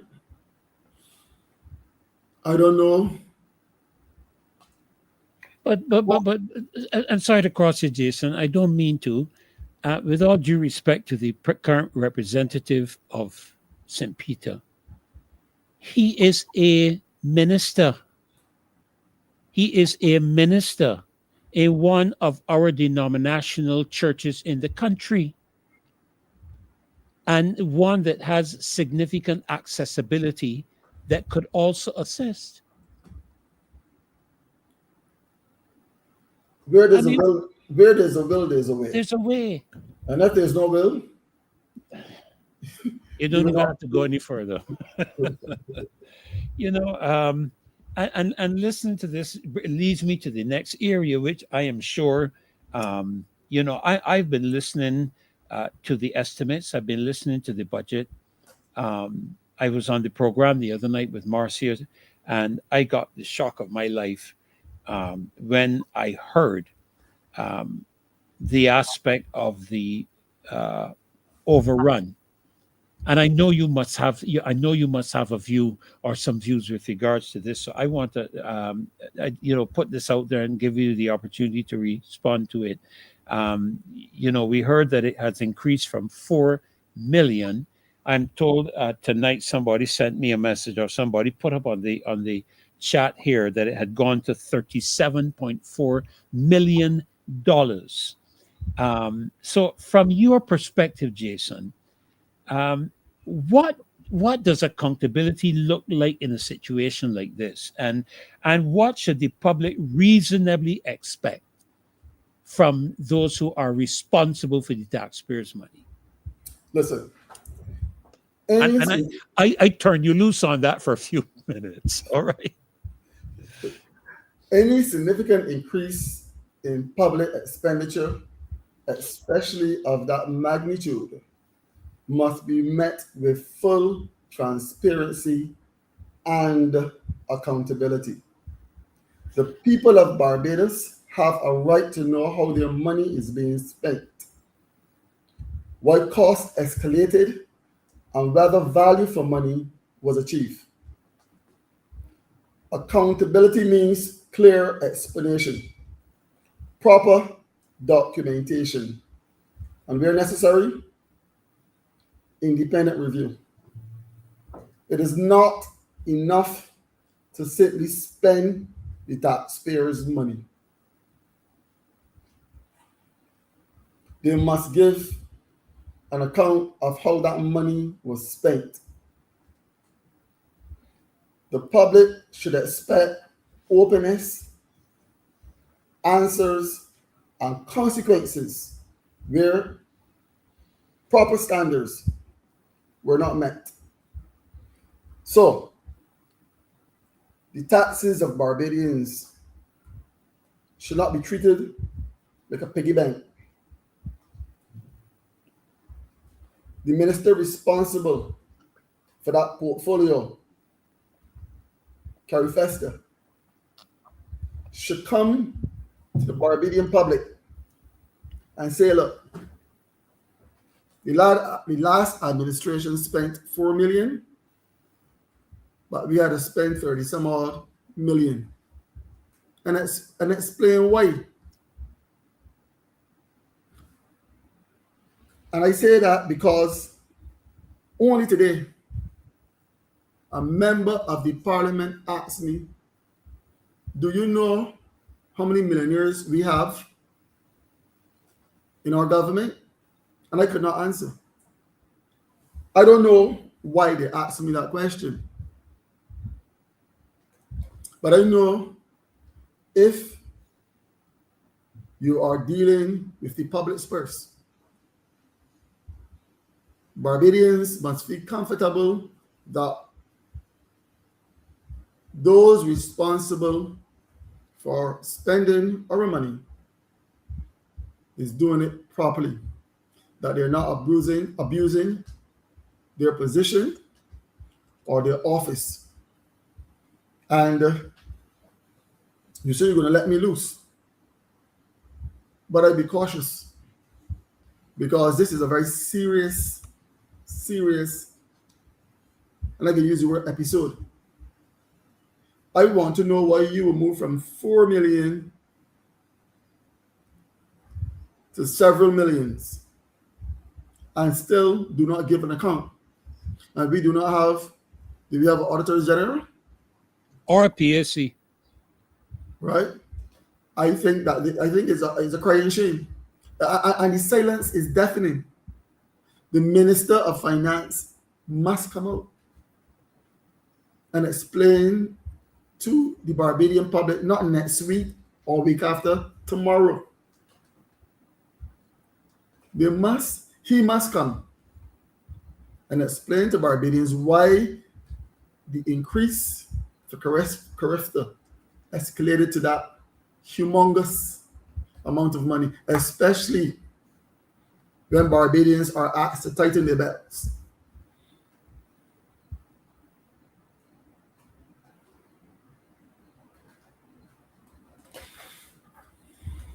You know, I must tell you, I was just giving you the opportunity the chance to continue to share your thoughts on it. But you know, Jason, it brings to my mind a further undermining of trust. We went through a pandemic which has undermined the trust of people across the world in their governments, including Barbados, because we now know the truth surrounding the whole matter of the treatments. I have to be careful using some words because I don't know if there's still algorithms that will, focus in on that and create a problem from our end. I don't want to do that. We now know the truth behind the entire pandemic. And I am confident in my view of the government's complicit involvement with the decline in health. And I suspect the demise of some people in the country as a result of the actions that were taken, which we now know for a fact were not conducive to the improvement or the safety of the health of those persons. That's one. Now we're dealing with a cost overrun of over 800%. You remember, Jason, last year we were at length discussing the matter of the Hope Project. You remember that? And you Yes. remember the Prime Minister committed to an investigation, if my mind serves me correctly. She committed to an investigation. And now we're hearing about flyovers. This is another multi-million dollar, would be another multi-million dollar project. And I don't care how it comes, whether it comes by loans or whether it comes by grant. At the end of the day, conditions are never shared, and the aspect of the repayments and the burden that is left on the shoulders of the general public as a result of the mismanagement of of their funds, because it's a very serious matter. I mean, if I tried that, I would be fired forthwith. If I had that level of cost overrun, 800%. Could you imagine? I mean, you mentioned that you're an attorney at law. You could obviously, when you get a client, you indicate the client the cost of doing a specific job or task or taking on a specific responsibility. Would that be correct? Yes, yes. Right.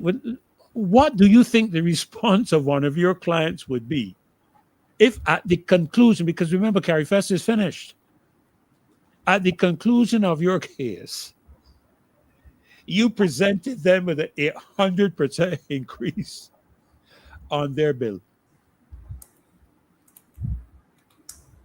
What do you think the response of one of your client would be? They will be shocked. And they will believe that Something nefarious? Can I use the word? level of, let's use the word nefarious. Something nefarious would have gone on? Yes. I mean, we talk about it, and I heard some ridiculous comments by the Minister of Finance to do with the number of people that were involved and the volunteers and all this kind of stuff. That's fine and dandy, but itemize the cost. You mentioned CARIFESTA and you compare it to the Hope Project and flyovers. Let's look at all three. Mm-hmm. Sometimes to bring comfort to people, if government is serious about stewardship, I think as far as Hope is concerned, we need independent review. Correct. Let I agree. some accounting firm, some large one, I'm not going to call any names, do some sort of independent review and explain, and then they can use the results of that review to explain to Barbados what happened to the money lost in Hope. It was about 60 million, I think it was. $60 million, I believe, yes. That is ridiculous. You can imagine being a manager in a firm and you cannot account for $60 million. But there's no difference here. Someone should have been fired and then expelled from government. Not just fired, expelled. The person responsible for that loss. Because it goes deeper than just money not being accounted for. It goes to trust. Can the public trust a government? Well, I mean, it happened and then they were re-elected. So to ask the question, then well, if you consider that only 30.8% I was just about to raise that with the you. public of the public that could voted, it says that Barbadians do not trust this Barbadian correct government. And furthermore, 30.8% people voted, but the government only got 20 some odd support, 20 some odd percentage support. So it says to me that even the Barbados Labour Party supporters do not trust this Barbados administration. Yeah. Right? And let's move on now to flyovers, because time is getting away. Yeah. When you consider building flyovers, I think first and foremost, government must pave the roads of Barbados first. Correct. Correct. You want to buy a new car and your driveway, you don't have a driveway, or I don't know if that's a good analogy, but before you can consider flyovers that can cost tens of millions of dollars, Fix use the roads some of that money to pave all of the roads in Barbados. in Barbados. But millions of dollars have been borrowed, Jason, if my memory serves me correctly, and I stand to be corrected. I remember an Inter-American Development Bank loan somewhere in the ballpark of $200 million plus for infrastructural development in Barbados when they won government in 2018. You're correct. And then I heard about another 300 and something million dollars for road repairs and so on not long ago. Could have been about a year ago or 2 years ago. I stand to, again to be corrected because I don't have my notes to hand with me with these. And I believe, Jason, that one of the reasons that we are seeing, I stand by what I'm about to say. I believe one of the reasons we are seeing the traffic jams on certain roads that we are seeing is because people are avoiding certain roads that are just horrible. When I think of the road that goes through the back of St. George Church across to I can't remember what they call it there now, where Michael Graves has his business out there, his import and shipping business and so on out there. When I consider the condition of that road, I see everybody coming and turning left and going down toward the roundabout, going to Salters and all that. To me, the reason we're seeing the traffic jams is because people are avoiding bad roads. You talked just now about, you spoke just now about the ambulance getting to St. Peter, fire department getting to St. Peter. But I went down and I wanted to ask you this quickly before you go. I went down to St. Peter recently.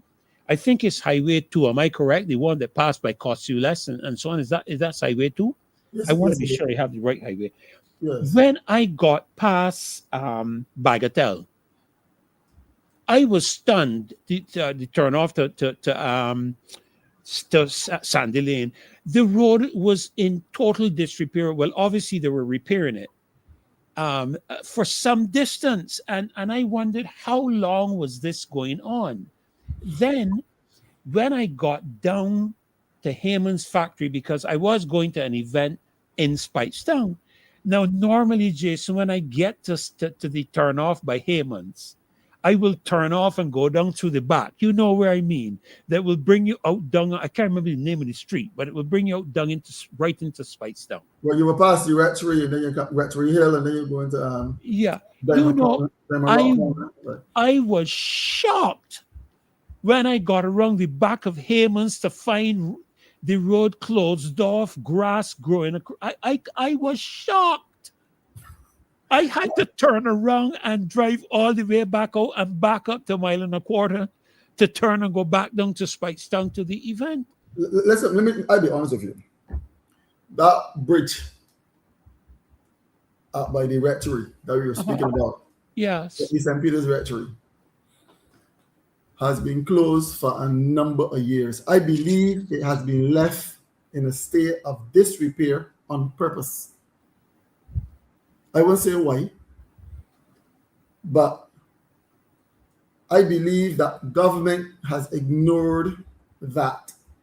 And if you had gone a little further, you will have to go down through Worley. That is your worst piece of road in Barbados. When you go through Worley, there's no smoothness on that road at all, not at all. I think it's a good thing I didn't take it then. I know the road you're talking about. Right. And then, so you have to bypass that road. I don't understand. You said they collected $500 million for infrastructure.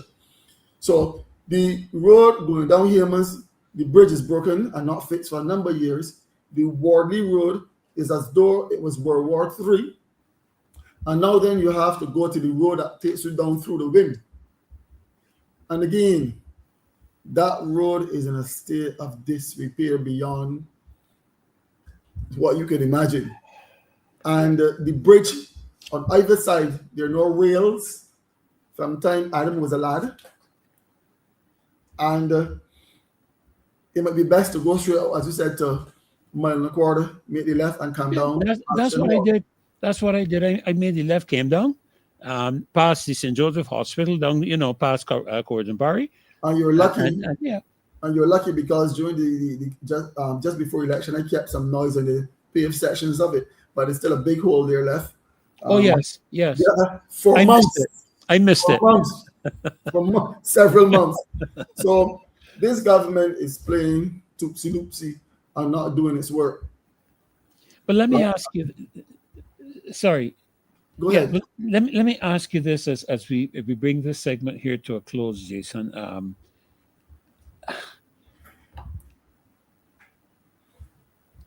How do we um, restore the trust? How do we rebuild the trust between the government and the people? How do we? I mean, this is a time when Barbadians are questioning um, everything, everywhere I turn, and this is without any objection to it, Jason. Everywhere I turn, people are Well, asking me questions about the cost expenditures and so on of this administration. How do we rebuild? well, you know, this Barbados Labour Party government is about optics and grand speeches, right? But trust is not built through speeches. No, it is not. It is built through consistency and Mhm. honest action. It starts with transparency. And let me Yes. say that again. Transparency in decision making, regular communication with the public, and are willing to be held accountable for your action or inaction. So, where the 60 million in housing gone, in the whole project gone missing, there must there must be accountability there. Where you get an escalation in cost overruns for CARIFESTA, you must come to this government cannot hide. It must come and explain the policy decision insofar as the astronomical spending during CARIFESTA. And it must explain to the public why after 3 election cycles, the infrastructure, the roads are in a state of disrepair, potholes, no proper street lighting, poor drainage. The bushing is almost non-existent. Why these things are not being done, and so much money is being spent. We heard in the estimate these amount of millions are going to be spent in this area and that area. Why it is that almost after 8 years of being in government, we're still not seeing proper rules. Ministers are not giving accountability for ministries. They're not being accountable for the ministry that they're leading or overseeing. This must stop. Barbadians are frustrated, Barbadians are annoyed, and we saw it in the last general election. When you get a country where almost 70% of the people that could vote refuse to come out and vote, it says a lot about the government. They do not trust this government. They're not satisfied with this government. It says a number of things, and this government must look at itself. If it was as popular as it pretends to be, the turnout would have been higher. But because we see, I think it was 30.8% voting across the nation, it says that something is wrong. And it must come to the people and solve some of these issues with cost overruns at Hope or money missing at Hope, the flyovers. Forget about that. That's a distraction as far as I'm concerned. I agree with you. The issue of potholes and why the roads are not being paved. You are doing patchwork here and there, a little piece here and there. You looking as though you're busy. You looking as though you're doing work. But if we look at value for money, hundreds of billions of dollars borrowed to repair roads in Barbados and to deal with the road infrastructure. And we seeing a little piece, a little patchwork here, a little patchwork there. It cannot amount to the money borrowed. The work done cannot amount to the money borrowed. It is obvious. And you can't, after 7 years and some months, tell us we need more time.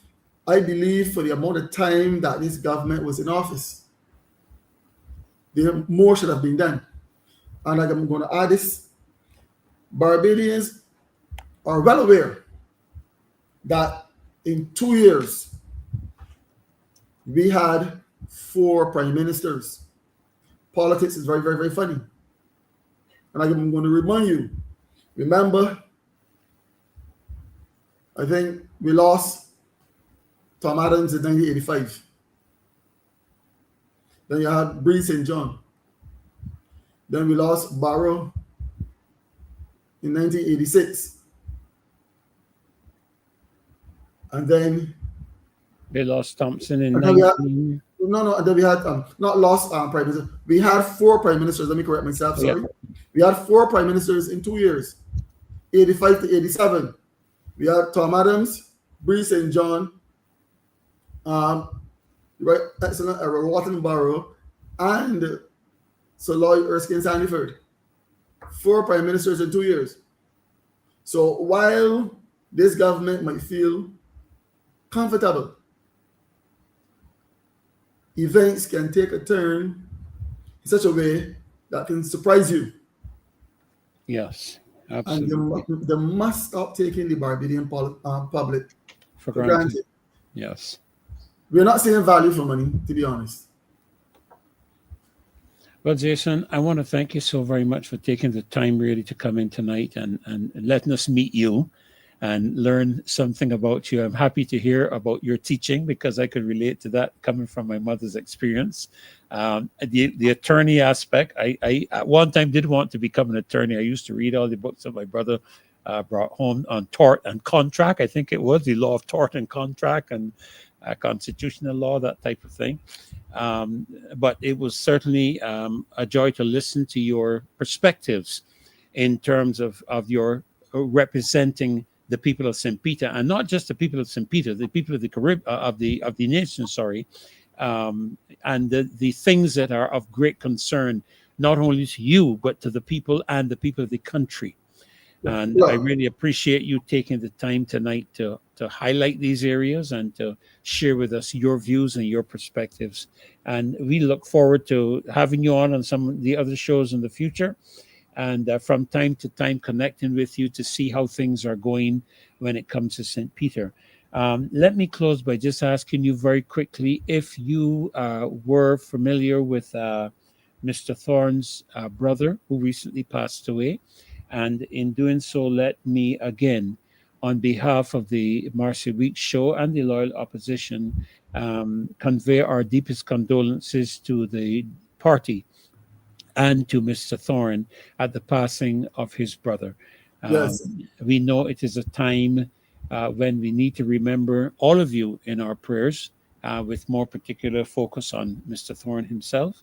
But just quickly, briefly, before you go, did you know Dave? And if you did, if you could just quickly share with us your thoughts with regards to him. Yes, I met Dave during the campaign. My experience is that Dave was a very humble guy, a very, very nice guy. And we had a few conversations. And he gave me some pointers in the election. And I was extremely saddened by his passing. And I want to offer my condolences to his immediate family, to Ralph, who I worked closely with in the election. And I am very, very saddened. It was a shock to me. Mm-hmm. And I sometimes I feel lost for words. But I just ask that the entire family will feel the comfort of the Holy Spirit Yes, as absolutely. they mourn the passing of their brother and family member. And thank you for saying that, because I was going to mention at the conclusion of the segment, that we are believing God for the Holy Spirit to comfort the family at this time of loss. So thank you so very much for making mention of that. Jason, thank you so much. You're And welcome. we really appreciate you have resuscitated some interest in my mind with some areas of St. Peter, and I'm going to try to get out and get back down there again, to just drive through and see what things are like at the moment. Before I run off, I'll be honest with you. I'm still working very hard in the constituency. Wonderful, I have wonderful. gotten some work for some people. I'm doing a lot of stuff, and I'm not really concerned who you voted for. If you come to me and I can help you, I will help you. That's what it is. But thank you a lot, Jason, because we're hearing this from almost every candidate that I have engaged and been, close to converse with. I have heard exactly the same thing, that they're continuing to work in their constituencies. And I think that is very important, because I think it is then that people would realize just how serious you are in terms of representing them. So again, thank you so very much, and want to wish you all the best in your endeavors. And like I said, anytime you wish to come on, you can always reach out to Marcia, and I'm sure she'd be happy to have you on, to discuss anything to do with the national affairs of our country. So once again, thank you so much. And we wish you all Thank you the for having best. me, and good night, St. Peter, and good night, Barbados. And good night to you as well. God bless. Bye-bye. Thank you. Well, oh wow, what an interesting and intriguing segment. And I'm going to move straight away into our next segment. I'm running a bit behind time, and I apologize for that. To my next guest, I hope she will forgive me. I somehow believe she's going to, because she always has that delightful smile that it just melts you. So good evening, Very Maxine. much so. You are very much. There's nothing to forgive. I think the program is dynamic, and as you undertake the program, it takes you in various directions. So Yes. and I like to listen. So I was listening carefully to both Mr. Phillips and to Michael and Arielle, and generationally they're like two generations below us.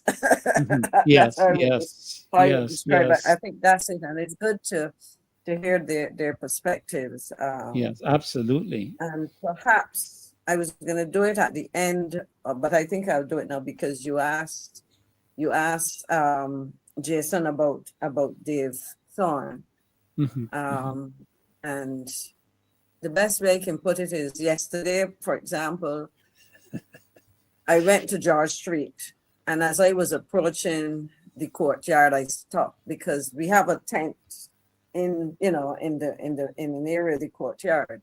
And it just reminded me that on many a Saturday I sat there talking to Dave. I've known members of the Thorne family for years, from school days and so on. Sisters, I've known several of them. Like me, it's a large family of siblings, and it's a tight-knit family. Growing up from humble beginnings and valuing education and family and so on. And you see people and you observe them, and you almost take for granted the things that they do. And perhaps, I don't think he would mind me sharing this, but I had an exchange with Ralph last night, and this is what he said to me, and forgive me, I didn't ask your permission. I'm just doing it on the spur of the moment. But as I said, as a brother, I don't think he would object. And this was his words to me. He said, "It's still comforting to hear people's good opinions of Dave. It fortifies my confidence in the strict value system in which our parents raised us.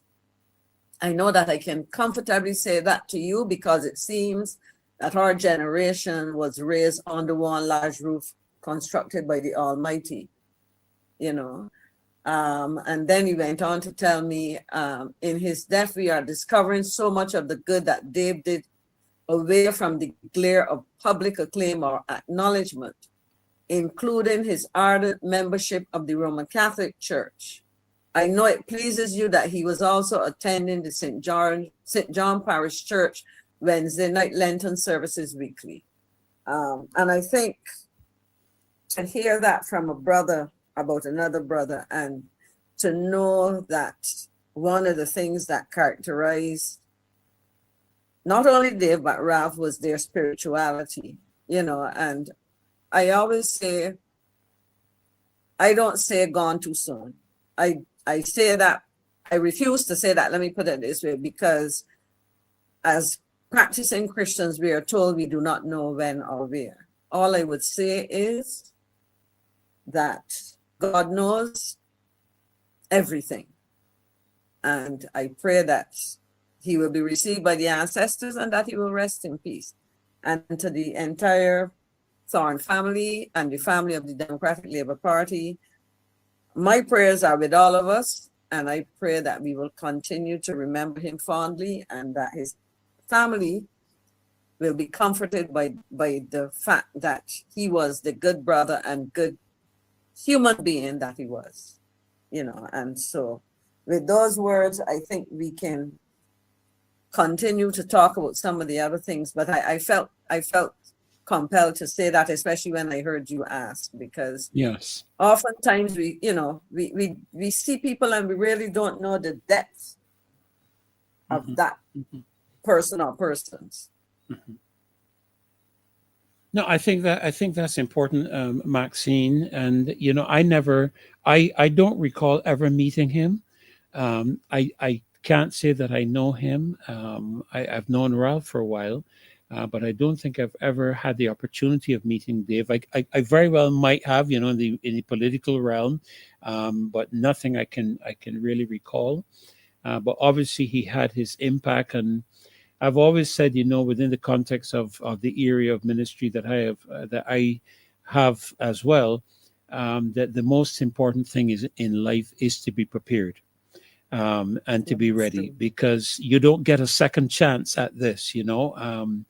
You once you're gone, and it's important to know that you're going to the right place, that the Lord has worked so hard to prepare for us. You know, he speaks of there's a mansion that he's building for us, and as Christians we believe that, and so we really look forward, God willing, to reuniting with him when the time comes, you know. So we take comfort in that, because I realize the Apostle Paul talks about we do not sorrow as those who have no hope, you know. But if we believe that Jesus died and rose again, also those who sleep in Jesus will God bring with him. So we feel the loss, yes, we acknowledge that, but thank God we have a hope. Well, let me turn over to you, really. I dug into some of your time. I do apologize again for that, but let me turn you loose to address the areas that, you know, you want to discuss with us tonight. I look at it against the background of what you discussed with both Michael and Arielle and Jason, and I hope they don't mind me calling them by their first names. These are people with whom I've been interacting recently, and they in the case of a young couple, they are concerned about their ability to survive and prosper in this country, in this economy, and in this society. And, you know, as young parents, the cost of raising a family while you balance trying to develop yourself professionally and personally. So I see them as the constituents to whom Jason referred, where as an aspiring member of parliament, somebody who has political ambitions and interests.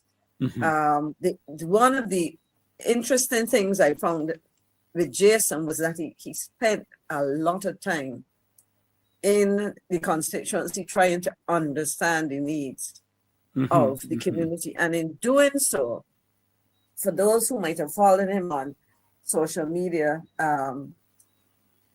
he would have been highlighting the needs of constituents, the problems that people in this case in St. Peter face, etc.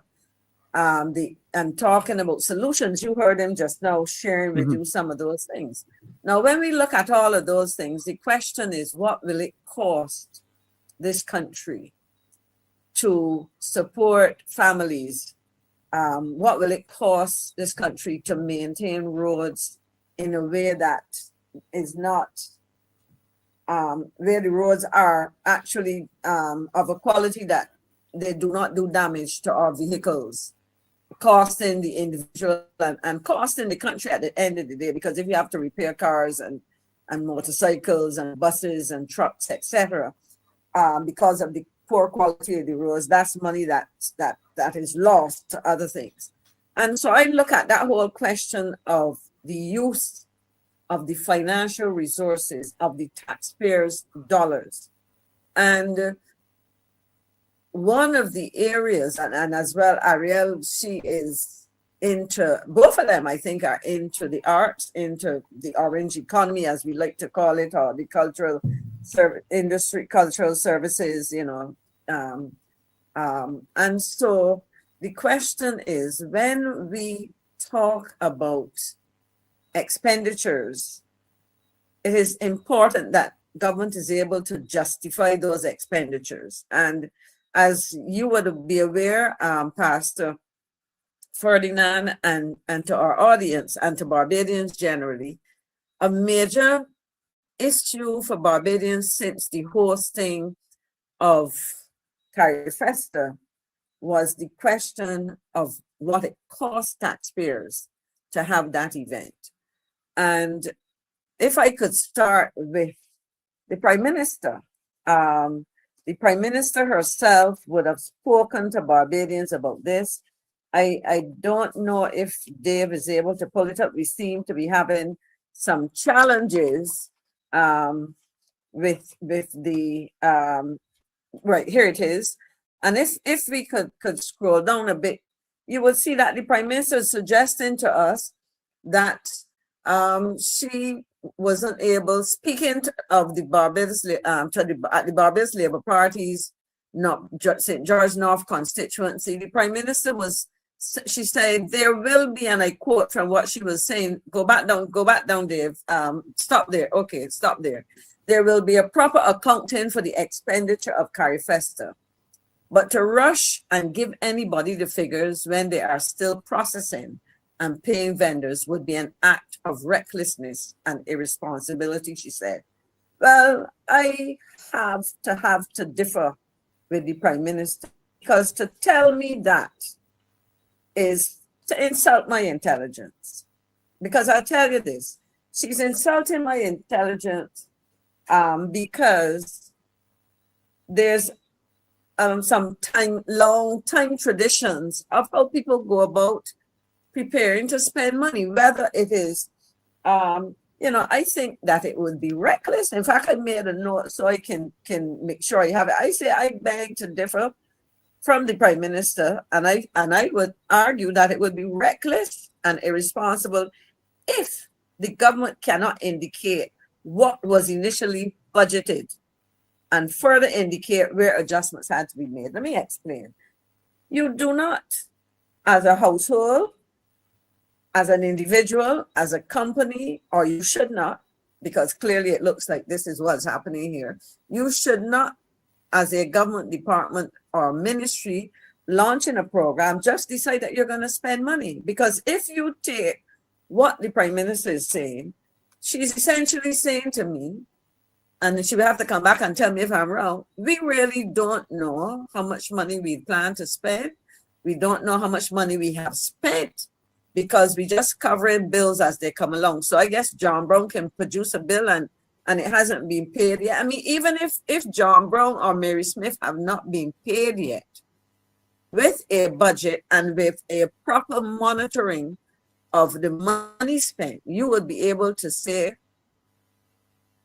this is what we budgeted, because these are the activities that we planned for, these were the costings. Now we know of cost overruns, and usually in budgeting, you also include a figure. So maybe some people may go as high as 10%, for contingencies, or if they have, for example, now where we have some uncertainties given what's happening in the Gulf, etc., you may say, okay, we may have to budget a bit more for contingencies because we are not sure where prices are going to go up, certain key things.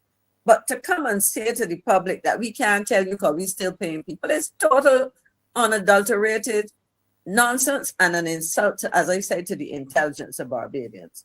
So it should be relatively easy, straightforward to be able to say to indicate what was budgeted for a specific set of expenditures. So when we heard that there was $4 million in the estimates, that does not say, and if they were doing it properly, they could, if they had a budget, they could come and say, we have put only $4 million because we are under pressure to keep our figures looking good for the IMF or something, But to tell me that you don't know would suggest that they were spending money recklessly.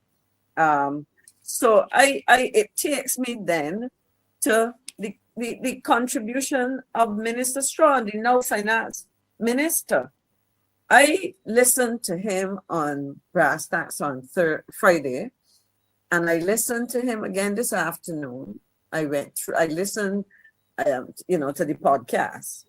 And I want to say to Mr. Strawn, Minister Strawn, like the Prime Minister, you seem to be seeking to bamboozle the populace. But I would use an expression that one of my late secondary school teachers used to use. Anybody with a grain of brain and an ounce of common sense would have seen, and I do not hesitate to use the word, the nonsense in your response. Your response, again, was an insult to the intelligence of all Barbadians, because you were asked to explain how we have gotten from a $4 million allocation to expenditures directly related of 31 million, and then additional capital expenditures, which would have been used and in some cases accelerated to prepare a couple of the sites used for CARICOM. And so this is what I want to say when I listen to Mr. Strawn. And Minister Strawn sought to confuse, because I could only say sought to confuse. He's supposed to be highly qualified. He's an experienced economist. He's a graduate of University of the West Indies, as far as I know. And therefore, I have, as a member of that community for many years and still associated with it, I've had the opportunity to be student lecturer, part of the alumni, etc. So I go back decades. And I am very proud of UWE and what they did. I mean, as the sister of one of the economists who would have been at the center of that program for many years, I really can only assume. So let me repeat so and don't lose the point in all that I said. I can only assume that the minister was not confused by what I'm going to explain now, but intended to confuse us. And what I saw him confusing people about were two things: the budgeting versus the financing of a project. And the question you could ask yourself, how does an individual, an organization, a government department, a government ministry, a charity or anything, any entity plan for an event and execute that event? And the budget really is the costing of the elements of that, the activities and so on. So we had theatrical productions, we have vendors markets, we had all kinds of things. We had an opening ceremony. Those things are costed. You decide that we're going to have it in this location. It is going to cost us so much money to set up, so much money to pay workers to do that, whether if you're giving volunteers a stipend to help them catch the bus, all of those things are figures that go into a budget. so that when you have that $4 million, the government should have a clear idea as to whether that $4 million was 1%, 10%, 50%, 90% of the expected expenditure. Okay, so I want to say that, as I said before, the budget really is about putting together the figures that explain how much you are expected to spend. Okay, and so for me, a distinction needs to be drawn between the costing or the budget, that is what you plan to spend, and the financing of the event. And what I mean by financing is having come up with a figure that you plan to spend. The financing is how will you pay for this event? So that when Mr. Minister Strong went into a lot of palaver about what they put in the estimates and for the beginning of the year and the end of the year and whatever, that is about how you allocate the resources that should have been budgeted for. So that you say, okay, this event is going to come off in 2025. There's some preparatory work that has to be done in late 2024. So you include some money in the estimates under the relevant ministry or ministries, and you put that money there. But that is, and it will be explained that this is X percentage of the budget, which is, to use an analogy, if you're building a house, Pastor Ferdinand, there's some mobilizing. If you have a contractor, he may tell you, this house is going to cost you $250,000 to construct, but I need some mobilizing of $25,000. You know, we hear about bridging finance and so on. You don't just say, okay, tell me how much money you want next week and the next week. You have a budget, but there's a disbursement schedule. And that is essentially what the minister, as far as I'm concerned, he can go listen to himself if he doubts me. That, for the most part, was what he was trying to explain.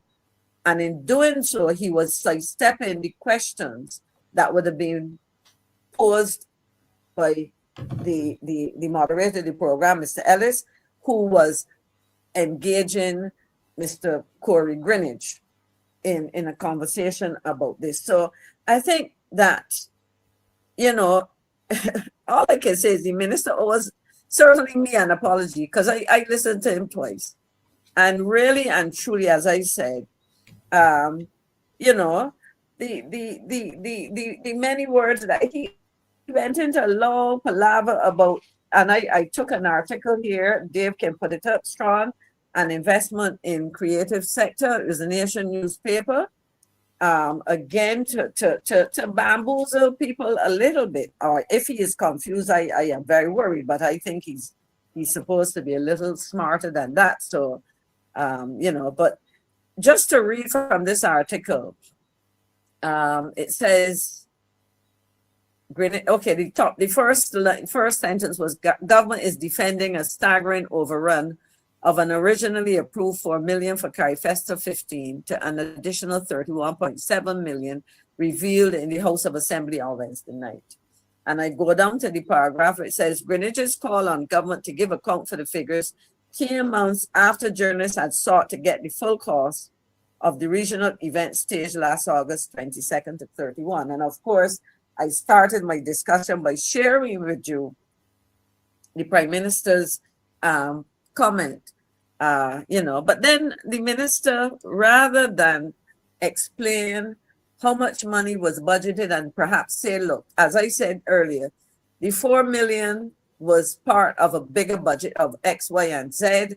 And because we expected that we would have payments to be made outside of the financial year 25-26 going into 26-27, reallocating money. I am giving the kind of explanations that he should have given. Instead, he goes on to say something like this. Strong said CARIFESTA had almost 5,600 creative participants in 11 disciplines that included 1,185 musicians across 79 events. In addition, there were 565 youth contributors, performers, facilitators, and entrepreneurs.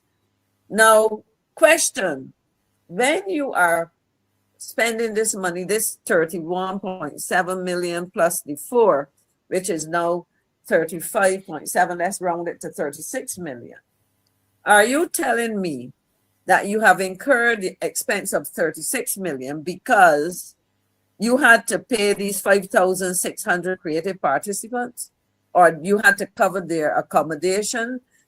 So in essence, tell us what the arrangements were. There should be a report to say, as host country, this is the host country agreement that we had with CARICOM, because CARIFESTA is a CARICOM event hosted by member countries, different member countries each on each occasion.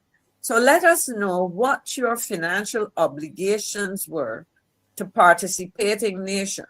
And I'll give you an example. In my capacity as foreign minister, if we hosted a meeting of, let's say, foreign ministers, the government of Barbados may say, we will cover the cost of hotel accommodation for the minister. And I'm just using some examples as a reference. We will cover the cost of each visiting foreign minister and 2 persons from his or her delegation, and for X number of days. If the country decides that beyond those 3 persons, they want to have a 10-person delegation, then they would pay for the other 7. So right away, based on the hotel you choose, based on the number of people you agree to, etc., you will know what is the cost for accommodation for your guest. You know, he goes on to say that there were 1,185 musicians. Were these musicians paid, every one of them? What were they paid? Why were they paid the amount that they were paid? You know, what were the obligations of participating member states and other countries in terms of meeting any or most of their own expenses? Then he goes on to say something like this. In addition, said the minister, there were 350 visual artists and muralists, 450 filmmakers and actors in 115 screenings. Let me just pull out the 450 filmmakers and actors in 150 screenings, 15 screenings. Were these 450 filmmakers present in Barbados? So were you paying them for their appearance, or were you showing the films involving some of these people? Were you expected to pay royalties for showing the film? You know, when you start, I mean, I am getting into some of the weeds, Pastor Ferdinand. But the point I'm trying to make is when people start to rattle up, because if you listen to the minister, he was speaking very quickly. And, you know, and in fact, I had to leave home, because if I didn't have to leave home, I would have tried to call him. But what happened was he was speaking very quickly, and sometimes he was interrupting and didn't let the other 2 people who would have been speaking, that's Mr. Greenwich and Mr. Ellis, sometimes finish saying what they were saying. But if we had more time, I could go through dissecting all of this. But the key point that I am saying to the minister is that when you come to talk to Barbadians, understand that we ain't foolish. We went to school, and even those old ladies and old gentlemen who have an A standard, as we call it, A standard education, a lot of them brighter than a lot of us. And so and this is why, you see, maybe that's a teacher in me. But when I start to use terms, I like to define them. Let me cross it quickly. Let me cross it quickly. 1 minute, Maxine, just to let the loyal opposition know that you know we've gone past the time in terms of calling in, so you can call in at any time, and Maxine will just take the break to take your call. All right, you can call in. What is it again? 236-7000. Is that the right number, Dave? Put it up for me quickly. I think so. Because or 256. Put it up for me quickly, Dave. I think it's 236, brother. 236-7000. Good, great. There it is. 236-7000. You can call in. They'll let me know when I have a caller on the line, and I will interrupt Ms. McCLEAN. and we'll take the caller. But just very quickly, Maxine, while you were doing all of that, there's some really serious questions to be asked in terms of the quantity of persons and the areas in which they were involved. But I did a very quick mathematical calculation, because they had something up on the screen that said something about 2003. I think it was Suriname. It costs about 1 point something million. But even at 4 million, with 5,600 people involved, that's $714 per person. All right. At 32.5 million, it's $5,625 per person. And of course, some of these people coming in, I remember Grand Cayman sending a team here to Barbados, I believe it was, for the culinary competition or something like that. They raised their total funds for air transport, accommodation, everything here on the ground. So there was no cost to the government here in terms of that. So I agree with you that we need to know what was done there. And incidentally, I also, while he was speaking, I looked at what would be the cumulative inflation rate between 2003, which is when Suriname did CARIFESTA, and 2025, sorry, when we did it. And it indicated between 95 to 110% inflation rate cumulatively. But we're talking about overspend of 800%. Let you go on. But I think that is important. And in fact, one of the figures, because remember we also hosted a CARIFESTA, I think it was 2017. And it would be interesting to look at the programs that would have been delivered under that and the ones delivered now, and that kind of thing. But so I think the key thing is, as you have here, when we compare our expenditures to other member states, which would have hosted previous CARIFESTAs, when we look at what we spent in recent, the most recent one that we had, which was less than 10 years ago, what did we spend? What did we project to spend? Because, and this is the problem that I have, we are not hearing this is what we projected to spend and this is why we've gone up. I mean, we've been given some dance around responses that really didn't zoom in on providing proper answers. And as I said, the basic thing that people need to understand and keep in mind is that when we're talking about an event like this, based on what we heard from the minister on Friday, and what we should know about organizing events, is that we need to recognize the difference and the relationship between these two different things, budgeting and the process of finance. Marcia, I didn't call you Marcia. Maxine, back in 1997, when I did the launch of BMW here at the Lloyd Erskine Sandiford Center, I had to budget the cost of that launch. It included brand new cars that had to be brought in and cleaned up and prepared. We had to rent the foyer of the Lloyd Erskine Sandiford Center because, of course, the room could not hold the vehicles because of their size and so on. We had to determine which room we would use based on the number of persons that were going to be invited. We had to determine the cost of the team coming in from BMW and Munich. All of this I had to put together and present before it could have been approved. Because, of course, I was subject to a board of directors at the time. I was working with Detco Motors at the time. And I had to present that, in terms of the cost of the facility, the cost of even the refreshments. That's the word I'm looking for. All of that, and present it. We came in actually on the budget because I tried my best to pull down the cost on certain areas, and we came in slightly on the budget as far as I remember. But I had to do all of that, and I am by no stretch of the imagination an accountant, a minister of finance, an economist, nothing. It just was common sense. Right now, as you would know, my wife is not well. We've had to do some significant adjustments and so on here in the home and so on. Maxine, we have to cost every item to determine whether we can go forward with this first or this second, or what is the most important area. And I mean, when I look at the number of people, I'm asking, how much did the 1,185 musicians cost? How much did the 565 youth people cost? How much did the 450? These are the questions I'm asking. And then he includes 450 volunteers. But last I checked, volunteers don't cost nothing.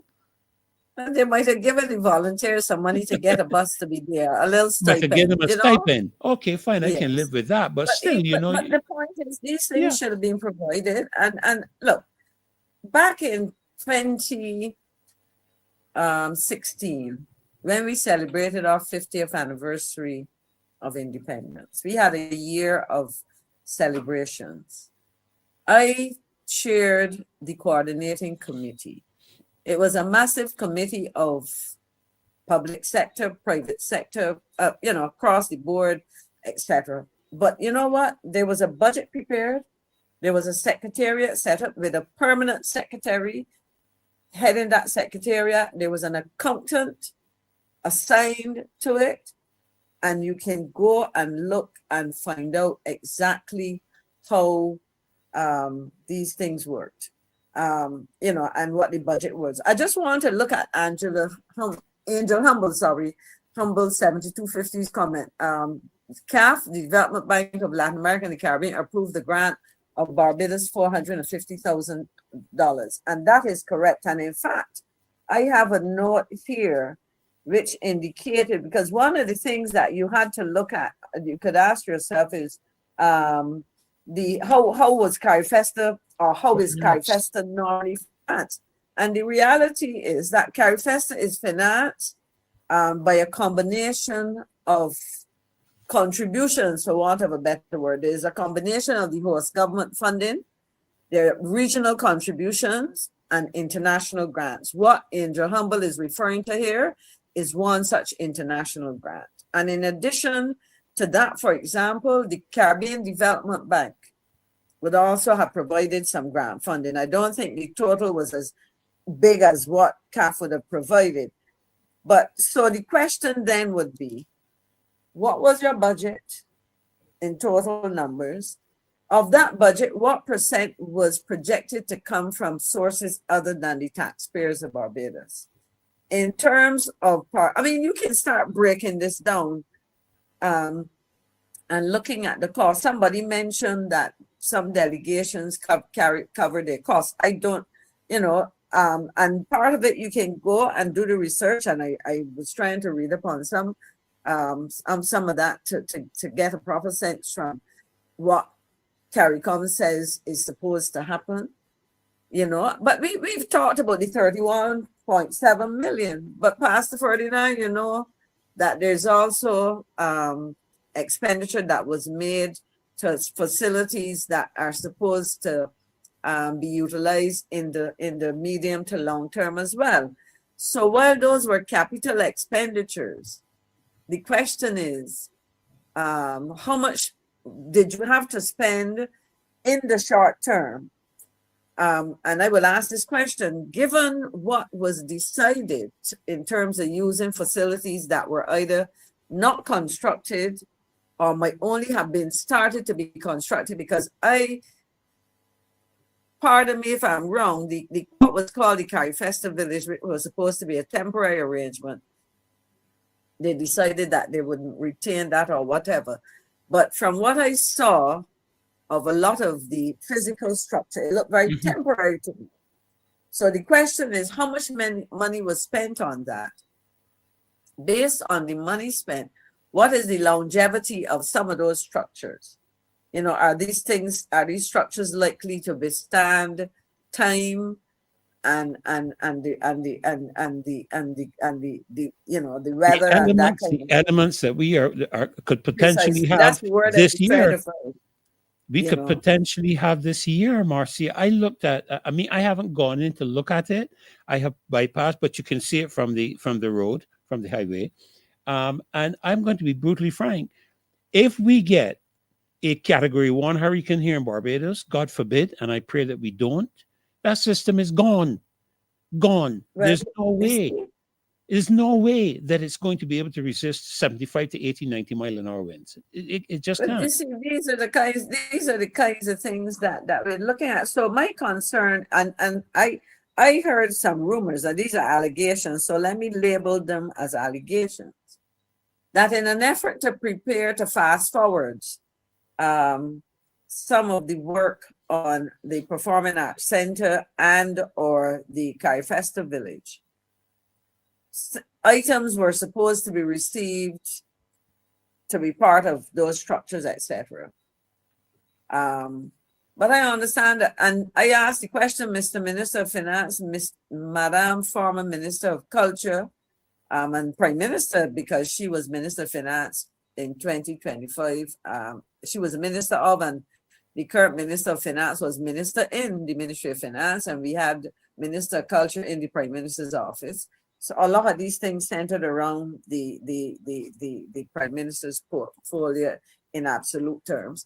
But were there any items intended for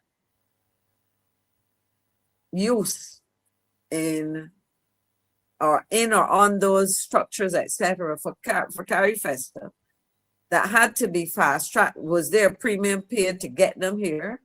And did they get here on time?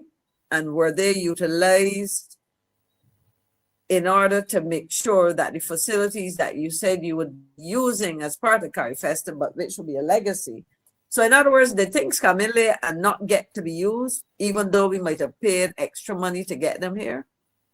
Those are the kind of questions I would like the minister to tell me. Don't come and tell me for X number, thousands of people, etc., unless you're telling me what you spent specifically Correct. on those people, how much and for what purposes, you know? What I found disingenuous as well, Maxine, you know, and I thought it was arrogant, the manner in which he spoke to being questioned.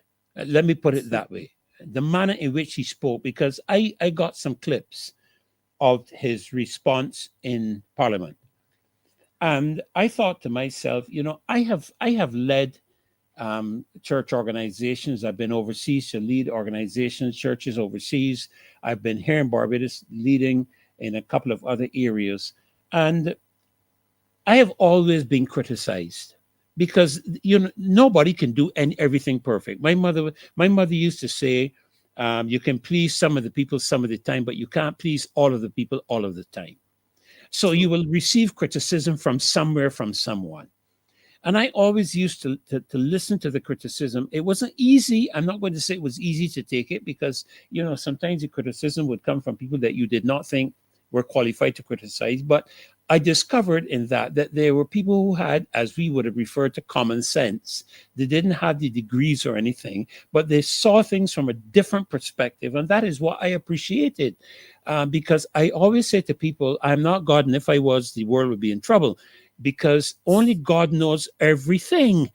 So I depend on the view of other people to determine, am I doing the right thing? Am I doing it in the right way? And these different kinds of things. What I heard from him was an arrogance to suggest you cannot question me on these matters. Let me pull up my notes here. I have, hold on. I have a first class honors. That's what he said. He said it in Parliament. He has a first class honors in economics. Now, I take it, Maxine, that means he was a student, which I would assume professors are generally better equipped than students. That's what I understand. And the criticism came from 3 or 4 professors. And I would have thought that his position should be, okay, I hear what you're saying. And we're going to review this, and probably we need to sit down and talk, especially when you consider the relationship he has with one person I understand in particular. But instead of that, he chastised the entire economic community. And I thought it was the epitome of arrogance. And it suggests to me, this is how this administration functions. It is an arrogant administration. It does not believe it has to give an accountability to Tom, Dick, nor Harry. It does not have to be transparent. We get the money. You all don't have to ask us nothing. We're the people who negotiate for it. But they seem to forget that we're the people who are paying the bill. You know, I heard that and I felt embarrassed for him. Let me use that expression. Let me use those words, because not only is it arrogant, it is ignorant.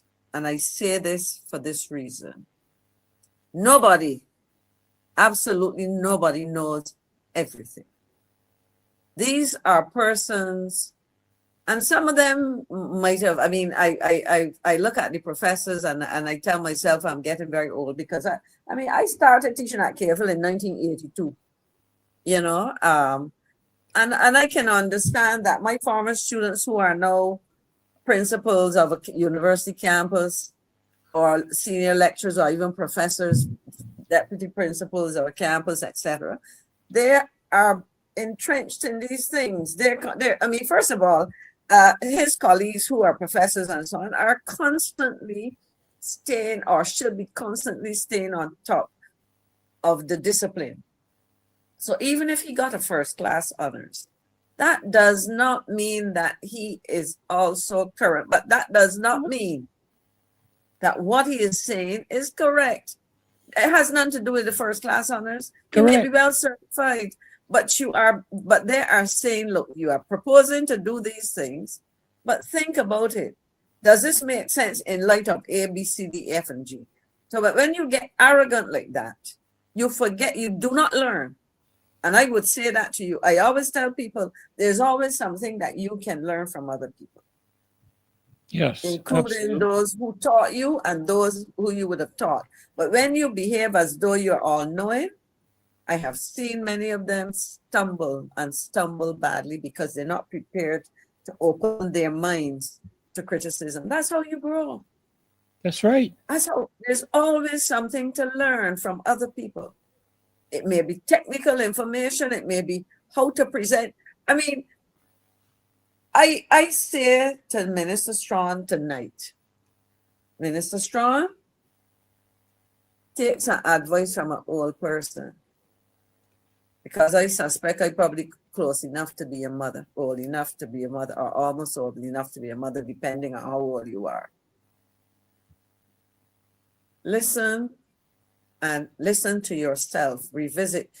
Because as I said, when I listened to him, my thinking was, he cannot be confusing these issues. He's brighter than that.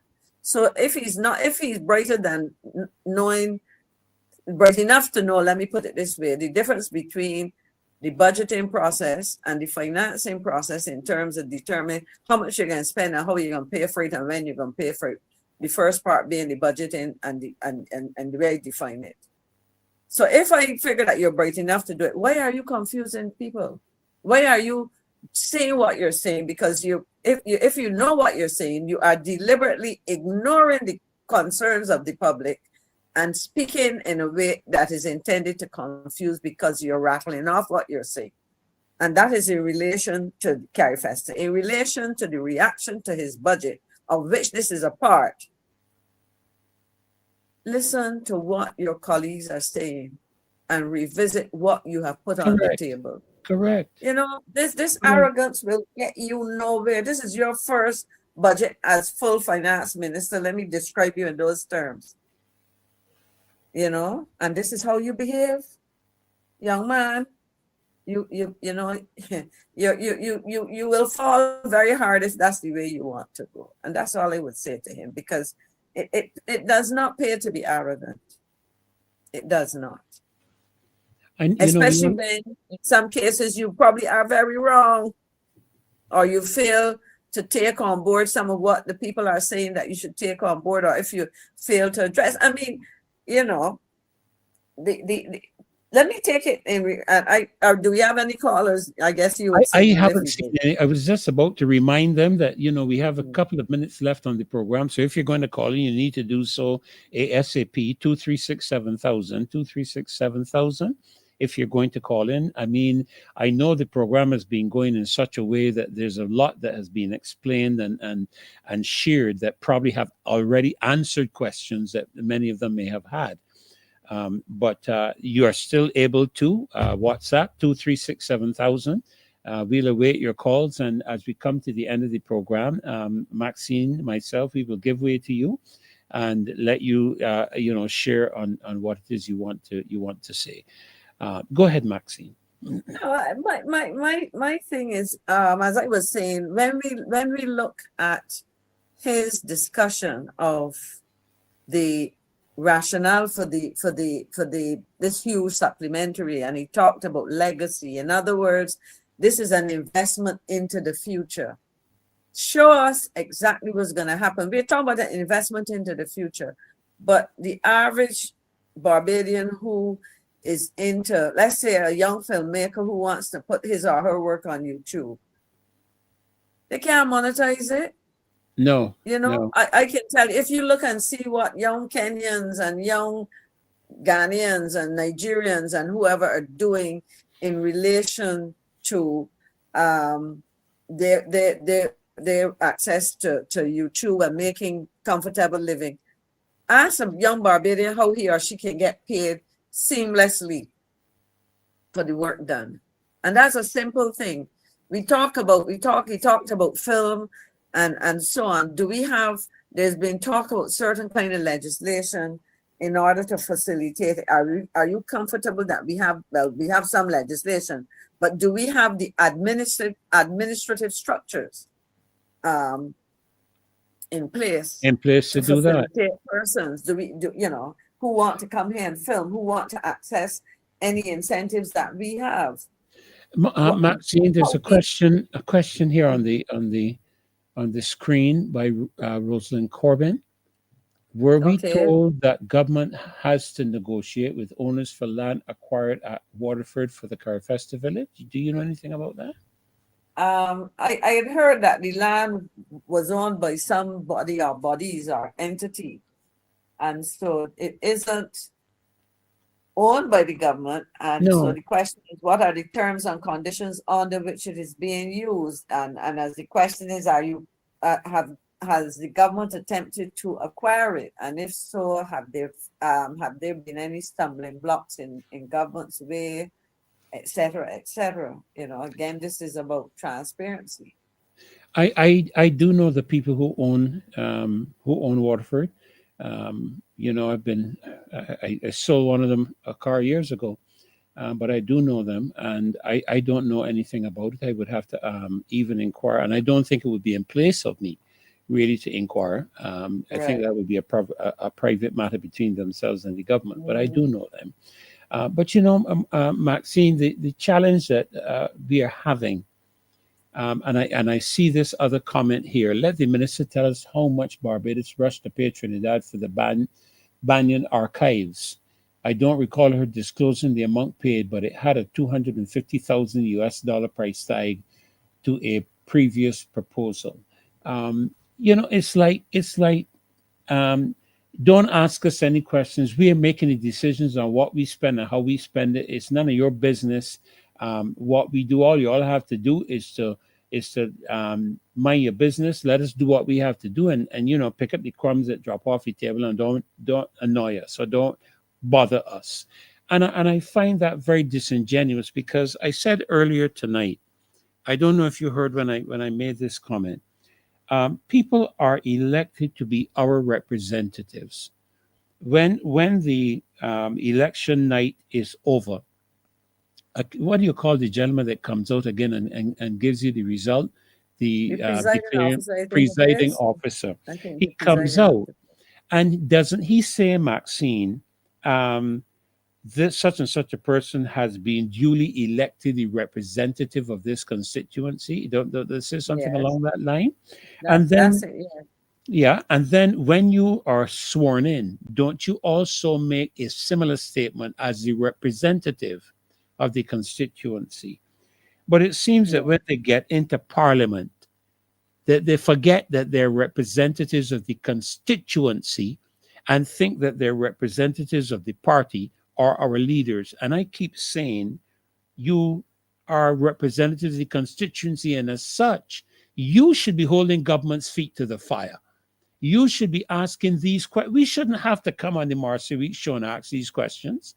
These are questions that members of parliament should be asking. And when I watched the estimates, I thought it was a ridiculous photo op moment, you know, where people are coming in and there's nobody there to genuinely ask you tough questions. Everybody is being nice to you and asking you nice questions just to go through the process. It was a total waste of time to me. I did waste my time watching it, to be brutally frank. You're correct. But you know, the part of the challenge with that is the size of the cabinet, because the estimates, what goes into the estimates, reflect the decisions taken at the ministerial and cabinet level. So if almost every last MP is a member of cabinet, you are actually discussing matters that you determined before. So how do you criticize decisions that are made around the cabinet table? You know, so it is the few backbenchers who may genuinely be asking about their the issues that they're trying to get addressed for their constituencies. And even then, so it is really an exercise that in with the current configuration of the House of Assembly is really a kind of walk in the park. It's no tough, for the most part, no tough interrogation and things of that nature. No. And so this is why I would say, going back to Minister Strawn's reaction to the feedback that was provided, the analysis that was provided to the people of Barbados by professionals and more especially economists like himself, he should be happy to have that kind of feedback, because you know, in the absence of any opposition, etc., you're talking to yourselves, and more especially now, people, given the first piece of legislation that was brought to Parliament, where my interpretation of that really and truly was that somebody was probably trying to prevent a palace coup, but people will be very guarded, you know, in terms of even their own concerns among themselves. So I mean, I can only go about how I approach these things. You take criticism. Criticism is not necessarily easy on the air. You don't necessarily want to hear it. But at the end of all of these things, if your objective is to do the best job that you can, if your objective as a politician and a cabinet member the objective is to make the best decisions for the people, then you listen. You know, it's like taking some medicine that might be a little bit bitter, but you take it nevertheless. I'm laughing because that used to be the ad for was it Buckley's? It tastes it tastes horrible, but it works. But you know, I didn't mind taking Buckley's. My son could never understand, but I found that this eucalyptus tastes really isn't that terrible. But you know, it tastes terrible, but it worked. You know, Maxine, our time is gone. My goodness, time flies when we're having fun. I understand. Not that this is fun. I mean, it's really tough to see the things that people are going through and to see the millions of dollars that are being squandered and wasted while people are facing such hardships. And even when I look at the summary units that were sent out, came off of their site. I understand let me make sure I get it right. I want to make sure, I don't want to say something that's not correct. I see at the bottom of it, Facebook and Instagram at MOF Barbados. Ministry of Finance. Ministry of Finance. When I look at all of this and I see the ridiculous compensatory aspects, $100 for this and 3 months temporarily and all this nonsense, you know, I'm left to ask myself, the question pertaining to how serious are these people about caring for Barbadians. And I mean, I'm doing so rhetorically because I think by now we have concluded that they don't care. But the other night, myself and Marcia, when we were on the show, I can't remember who was on with us. We were also talking about the matter of the credit for the child, and not being able, the grant for the child not being able to be accessed till the child becomes 18. But already in that space of educational development, that child has already virtually solidified its future hopes and aspirations, and what it's going to pursue into college.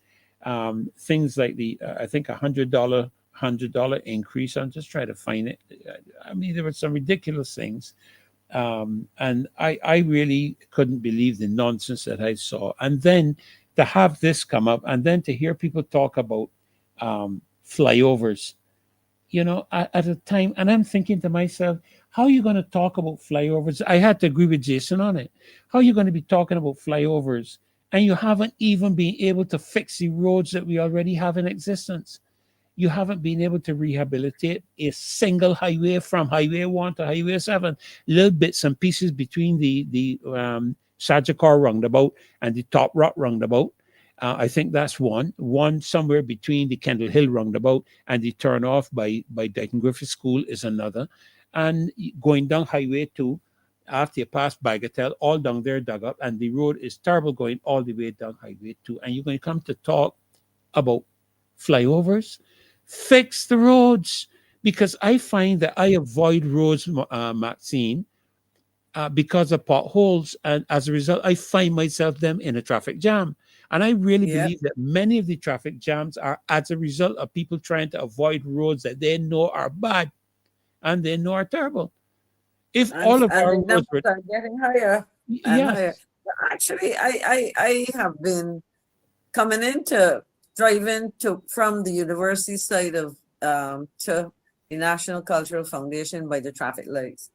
There's been one massive dig out there. That's the only way I can describe it. And you have to either drive through that and rattle and damage your car, or you take a wide swing around it in the face of the oncoming traffic. Yes. I mean, somebody mentioned the possibility of potholes on the flyovers. Imagine hitting a pothole on a flyover. and that's looking disaster in the face. No, because think about it. If you can maintain the basic road network, and you're talking about flyovers, but the other issue with flyovers, to be honest, when we look at it, the amount of land space that you will require to put, because you're probably going to move a jam from point A to point B without and take up land that is scarce. We have to be realistic and think in terms of what are some of the other options, given some of the small spaces that we have. Barbados is only 166 square miles. Yes. And we had this plan. In fact, they sent me to revisit some of the proposals back then, and I started to do that. And it's the same way. I saw somebody mention tertiary education, and it reminded me. I mean, the person was talking about the feasibility of free education or whatever. I note, and again, as I said, I have had a long association, and I'm not afraid to say September will be 52 years ago that I went to CARIFESTA as a student. That's a long time ago. But the issue really, because remember there was some discussion when Sandra Husbands became one of the ministers of education. I can't remember, well, the title is now different. They were talking of going back to an idea about a University College of Barbados, a second university. And I asked myself, if they're not properly financing this one, because I understand, and this is a topic for another discussion, because I noticed, as you say, we're out of time pretty much. But understand that the University of West Indies, I'm sure there was a press conference recently with the Vice Chancellor complaining about funding. Yes, And the question declining is, what applications. exactly is happening?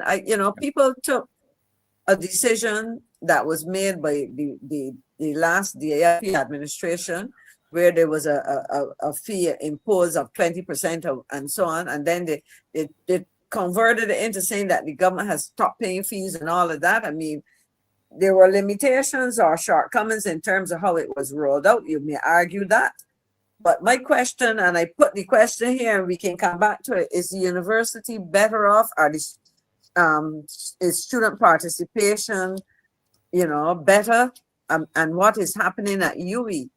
And outside of UE, what is happening to those other tertiary institutions where there is perhaps insufficient capacity, and where a number of people, especially some of our young men, who we are worrying about, cannot access the kind of programs that they want. But that is another budgetary consideration, another estimates consideration, another expenditure consideration. Well, it gives us a lot of information, a lot of topics and so on to pursue, Maxine. And I'm glad for that because, as we look through the budget, and I would expect that it should be considered, what is the word I'm looking for?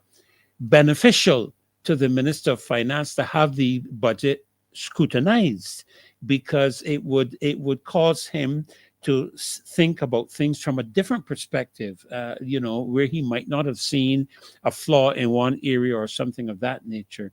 You can see it now, but unfortunately, that seems not to be the case. Well, folk, we're past the hour. I don't want to lose my job because I may have gone with the overrun. I already have an overrun. An 11-minute overrun over the 3-hour allocated time. And I charged 30 million. Yeah, I don't know what the charge for that overrun would be, but it was really a joy having you again with me tonight, Maxine. Thank you. And as I said, we enjoy the program, even though it's a tough enjoy program. the fact that we can enlighten Barbadians on a lot of things and explain and help people, because I hear it all the time. You meet people at church, in the supermarket, on the street, at the beach, in my case, and they thank us. And of course, we have to thank Dave and Marcia very much as the architects of this program. Yeah, and I just happened to have the opportunity of hosting tonight because she's trying to get some rest. Marcy has just been going. I think she forgets that she's not the Energizer Bunny, that she needs to rest periodically. So that's how come I happen to be on tonight, Sunday night, hosting. And I'm grateful that as a team, that we could be in a place that we can jump in, and help one another out as the time goes by. But before we close, I would like to take this opportunity again to extend to the Democratic Labour Party, and again to Mr. Thorne, Ralph Thorne, and his family, and to yourself as well, Maxine, as a member of the party, our deepest condolences at the loss of Dave Thorne, Mr. Ralph Thorne's brother. Loss is never easy to handle, but thank God we have a hope. As we mentioned at the beginning of your segment, we have a hope, and we believe that God is able to help us through these very difficult times. I've gone through that with my parents, and I actually sang at one of my parents and preached at the other one, I think it was. Wow. What was helpful was that I knew they were moving toward that aspect because of their illnesses and so on. But sometimes these things can come suddenly and unexpectedly, and that is often what makes it difficult to navigate. And I have not seen anything that would suggest to me that he was ill. It seemed to be quite a sudden situation, because I think he went through the election with Ralph. So we want to be certain to let them know that we are praying with you and for you.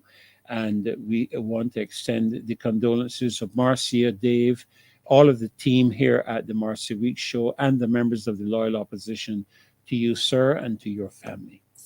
Maxine, thank you so much. I look forward you to the very next much. time that we can share together. It's always an education, really, when you and Glenn are on the show, and others actually, that we can tap into your years of experience and hear from you and see that perspective that could often help us to understand things a lot better. So thank you so very much again for being here with us tonight.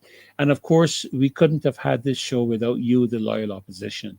And so we want to thank you as well for staying with us throughout the entire night, for joining us and sharing and liking. Don't forget, you can like even after we close the session off here, and you can still like on the YouTube channel, and that will certainly help with the algorithm as it relates to the prominence, I believe, of the video on YouTube. So thank you all once again for being with us, and I'm going to turn over to Dave now because I'm sure he must have something to take us out. So good night to you, Maxine. Again, really Good great night, to have take you. care. God bless you. And Excellent thank program, you and again. thank your earlier guests. And Yes, I thank you also, very much. I noticed that Arielle has given us a topic that we can look at, because I agree we shouldn't stop financing tertiary education, but I think the other point is very critical, that we have to develop opportunities for business Development creation, of the for yes, employment, outside of etc., the tourism. Yeah, and outside of tourism. complementary to tourism as well. And Yes, so perhaps we absolutely. can come on sometime and talk to us about her area of interest based on what she shared this evening. She and Yes, Michael would have shared with us. absolutely. Absolutely. I agree with that fully. Well, thank you all so much for being here. We wish you all a great night. God bless you. And over to you, Dave. Take good care. Bye-bye.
We are all Sri Krishna Maha.